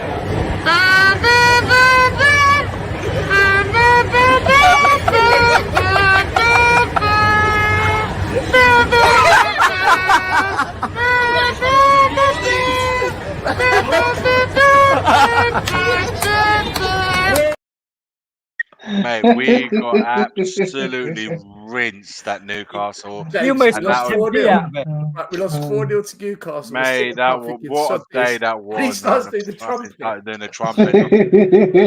But do you know what? No disrespect to the guy that does it. I think he's brilliant. I do think he's brilliant.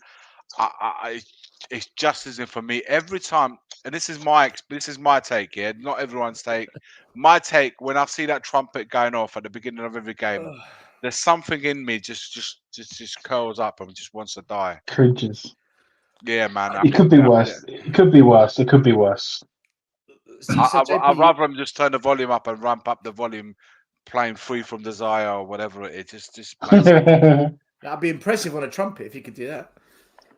Go on, Iggs. Go on, Iggs. JP's gone 5. All right. So I said a 5 purely because we won nothing. We kept playing that high line, irrespective of which players were there. Set pieces were absolutely tosh. Didn't really change it until the last minutes of like the end of the season, and you could say that that's positive. I don't know. I enjoyed the first 10 games, but to be honest, the rest of them were pretty meh. 5. I'm laughing because I'm getting bad in the comments because of Mazaniki. Everyone's calling me a happy clap. I haven't even spoken. I'm getting rinsed, man. Did you? I don't know. What did you say on Where Tottenham TV that you're getting pelted for? Yeah, that's what I want to know. What have you said? What did you tell? I haven't seen it, so I don't know. What did you say on Where Tottenham TV? Must have gone for an 8. The first thing I did was I slammed. Don't tell me about Johnson. I know about Johnson. I slammed Johnson. And I slammed the mentality issue. Look, on Tottenham TV, they asked the same question, and I said 7 out of 10. Okay, I am going to change it. By the way, I am. I'm changing it. Flop. I'm going to explain why, though. All right, I'm going to put it up to an 8 out of 10. Absolute flip flop, mate. I'm going to take it to 8. No, look. On Tottenham TV, I said I take off 1 mark because of the cups. I take off another mark because of the bottling top 4, and I took off another mark because there's one other thing. Was it the cups, top 4? I can't remember. I took off another. Was it 4? Lost all North London, all London derbies. Didn't win one. No, it wasn't that. No, it was the cups. It was bottling top 4. End of season collapse. What had you given? 10? No. If you dropped it down to 7, 3 marks. To 7. Yeah, no, that was 10 then. All right, Timo Werner, 6. No, wait. Hold on. I'm going to take it down to a 6 because Maz is right. Oh, you bold it. No, he's right though. He's right. Listen, I didn't on the show. He's right. It's all right. To be 16th place from the 1st of January is shocking, man. Like, forget the collapse. That is just shocking. So I'll take it down to a 6. I didn't even think about. Guys, the thing is, we're saying. Do you know what though? What I will say is the reason I won't go lower. The reason I won't go lower is we have been Harry Kane FC for a few seasons, and to lose Harry Kane on the eve of the new season and not get replacement, like, I can't blame Ange for that. That's not on him. That's not his fault, and he had to deal with that, and he did. He dealt with it quite well. We scored more goals, so 6. I'm going to go 6 out of 10. Oh, I think 6. So hold on, let's do the average then. So it's not Maz Savage, and it's not. Who scored the highest? I'm going to go. So I think I've been quite generous. 7 plus 7 plus 4. Iggy, would you give it a 6? I could be like Scott, give it a 3. 6.5 for returning back into Europe. Otherwise, if he gave it a 5, it would have been a 6. Otherwise, yeah, but don't take anything that Scott says. He's just hyped up on, So our average score for Ange was 5.91 out of 10. Yeah, 6. Combined. 6 is about. A 6 is about 6. right, man. Listen, I think some of them are harsh. We all expected us to finish 10th, and then we finished 5th. That's harsh to say 5 out of 10. If we expected them to finish 10th, and we finished 5th. But from Stellini and Ryan Mason, mate, at the end of the season, what was anyone going to think? You know what I mean? That's how low the bar was. But we all said with Kane going that we expect mid-table. We're back in Europe. I know people are saying the last 10, 15 games have been absolutely diabolical, and I agree with them. But if we flip the season around and we finish strong and started bad, we still got the same outcome of the season, and everyone would be going, "Oh yeah, he's doing all right." That's where my extra half point is for making 5th, for making Europe. I always said I said at the beginning, if we make Europe, I think in year 1 under Ange, that would be a good season. And for me, that 6.5 is a merit of essentially making Europe. But the actual 38 games, man. But so say like a 4 rating, yeah. So you're saying he had below average. He did below average, like 4. Second half of the season was 20 odd games. Yeah, but a 4. That's like surely that's below expectations. If you've got a 4, that's below expectations. So if you was expecting mid-table, surely a 4 is like 13. But he had the least games of anyone in the league. Right, James. Right, he got knocked out of all the cups. Right, his signings, most of his signings, he signed 9 players. Only 2 of them worked out really, really well. He signed or the club signed? Well, but that's not my. If I'm going to judge, you can't blame him for that as well. Then score. Yeah, but he listen, did come out and say, "I have the He said final it's all say." his Right? signings, exactly. listen, right? but guys, hold on a minute, Maz, right? This is Unai Emery's second season. He's had 2 years of spending, so he should finish above us. And Unai Emery's a good manager, but Poch has got Premier League experience, Ange hasn't. Ten Hag, this is his second season, and he's spent money. So for us to finish above them, like honestly, I think to go lower than six, but they've got their problems as well. I'm sure if you ask Chelsea, he's had 2 years. They've had 2 years to 2 out sort of 10 out this season. Yeah, but they've had 2 years to, and Man United never lost their best player. We did, but we've had 24 years to sort it out. I know, but we're judging Ange, not Tottenham. We're judging Ange, aren't we? Yeah, but yeah, if we're judging Tottenham, I'll give it a minus 4,000. It's true. If we're judging Tottenham, I'm hitting the end stream button. Yeah, right. Yeah, that's it. Look, you can't go from those 5 games and all the stuff we said. He blamed the fans, right? We had crap form. He contradicted himself, right? What more do you want the guy to do? He spat in our faces. Just making it personal now. The optimist that Maz it's like Maz's ex has just told everyone he's got a small willy. He's left his body. If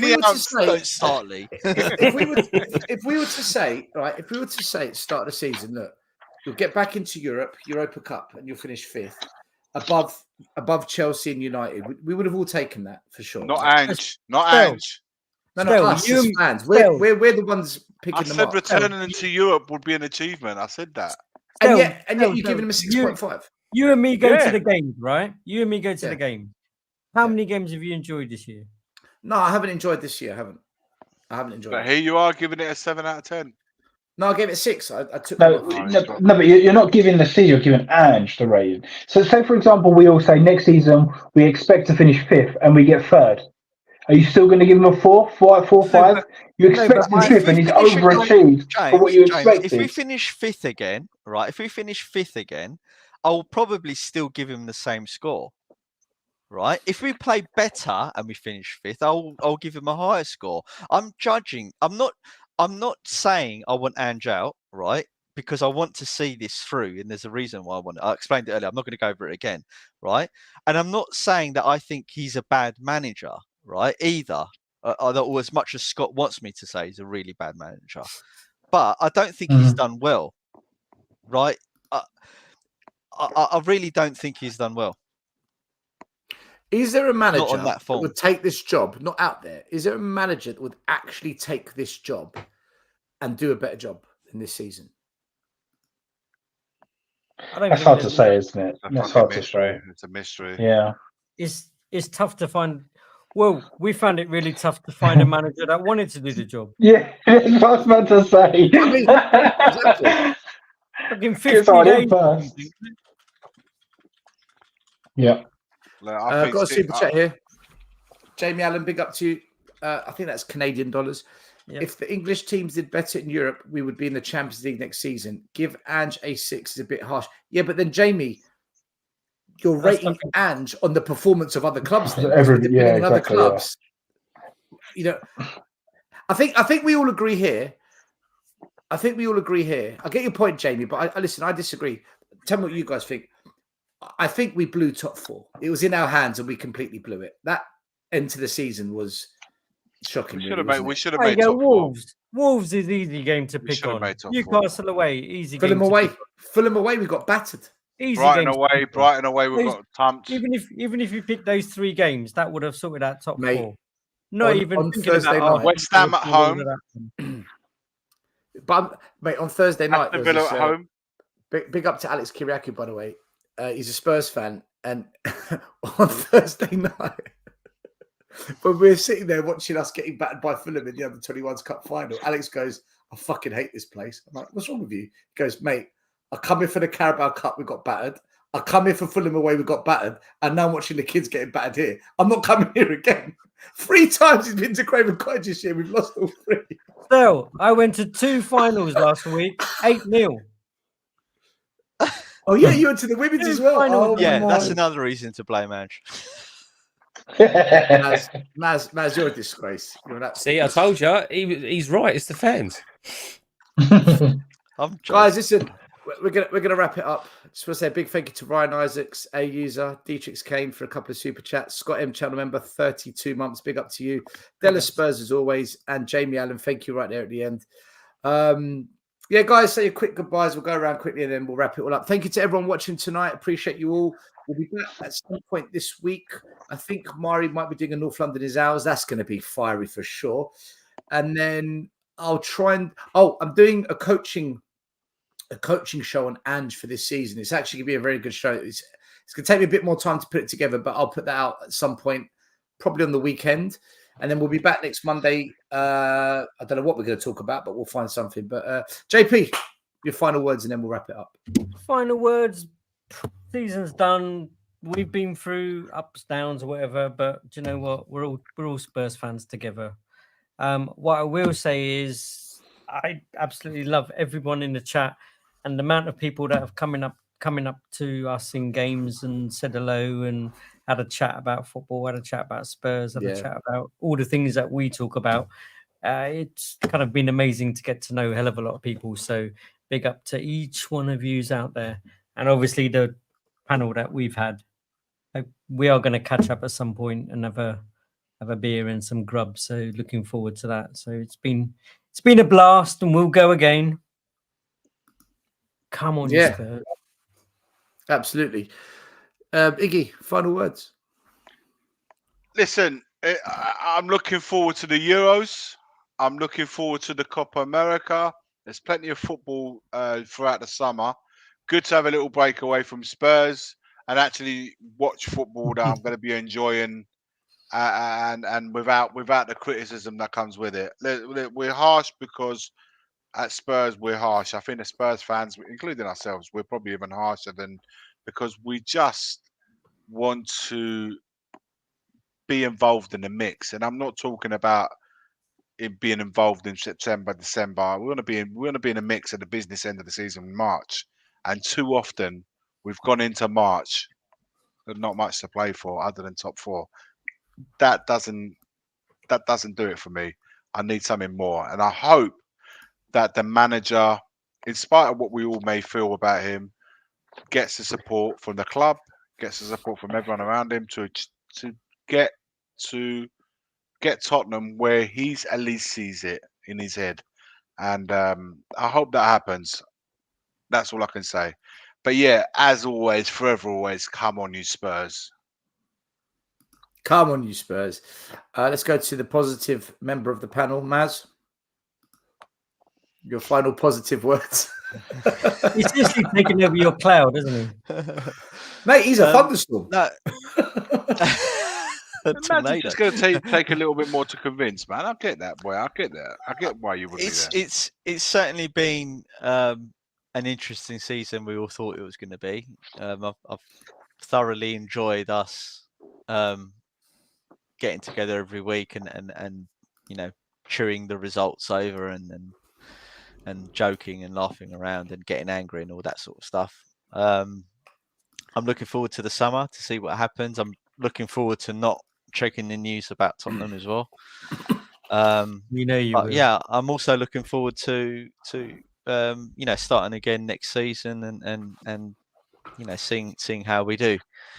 I just hope that you know that something changes, because another year of this same old cycle was just I can't even describe it.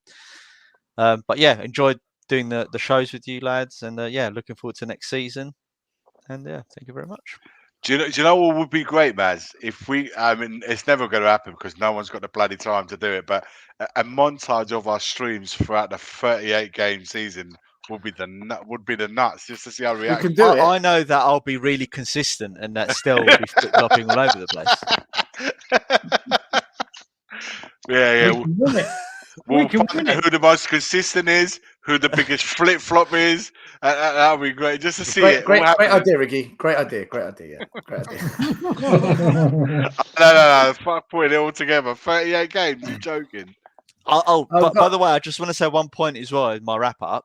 If we sign Timo Werner, I think we're gonna do a special show right? And I'm Ange out, I'm Levy out, I'm everyone out. Even the Fans panel, out. everyone. Still out, Iggy out, a lot. Groundsman out, T-Lady out. Ryan Mason Cool in out. because then we deserve everything we get. So that will be the punishment. Mate, I'll probably join you. London Broil, big up to you. Sent a super sticker. It says #1 fan. So, my man, thank you so much. Big up to you. Big up, guys. Big up everyone that's putting super chats in. Lee, oh, by the way, I forgot. Under 21s are in I'm not going with you still.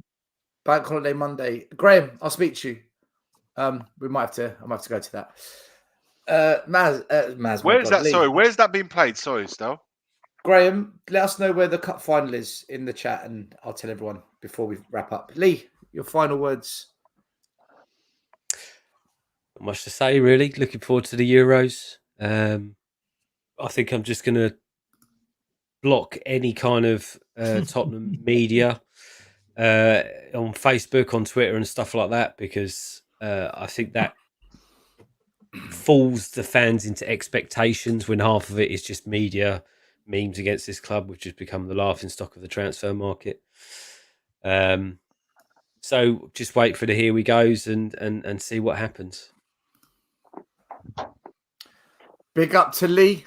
Brian Maguire says James was good on here. There you go. A bit of love for you, James. I wish I got that kind of love. I just get freaking. I'd be called everything. Because you're a flip flop. Cheers, Maz. Here we go.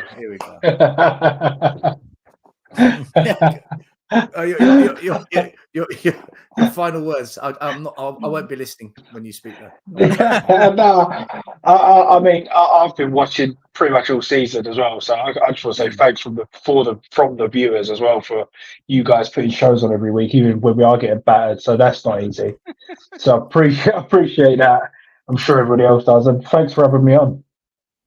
Yeah, it's a pleasure, man. No, listen, pleasure. You're welcome back on anytime you want, buddy. I'm glad I managed to get you on, to be honest with you. Yeah, look, final words from me. I'm delighted that Arsenal haven't won the league. Fuck them. If Timo Werner signs, I couldn't give a shit. Always them first, then us. Yeah. North London forever. We've got Super Mick Arteta.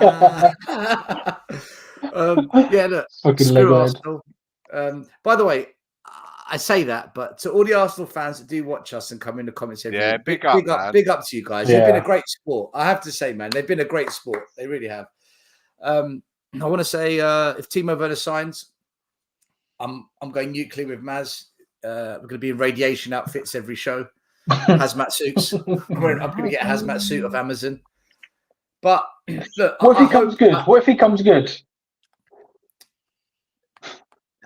Explain that one, James. Explain it. No, I can't. I mean that when you said that, right? When you said that, I pictured Nuno going, "We're going to make you proud. We're going to make you proud." It's not happening. But no, I want to say a big thank you to the regulars every week. Mari, Will. I know Will's been missing in action recently, but Will, JP, Iggy, Lee, Maz. Honestly, without you guys, there's no way I'd enjoy this, man. I have to say, without doing it, you guys make it so fun for me. I just want to say a big thank you to you boys. And also, James, today, you coming on. Thank you as well, brother. Appreciate it. And I'm looking forward to next season. Let's see what happens. I hope they back him. Otherwise, I promise you this. If they don't back Ange, there are plans for mass scale Levy out. I'm telling you, it's in the pipeline. I hope they back him. I just want Spurs to do well for once. So that's it. Guys, thanks for watching as always. Smash like, subscribe on the way out. And as always, come on, you Spurs. Come on, you Spurs. Big up everyone in the chat. Big up. The first game we look for, Robbie. Tottenham away. When we got Tottenham away. Tottenham away. When we got Tottenham away.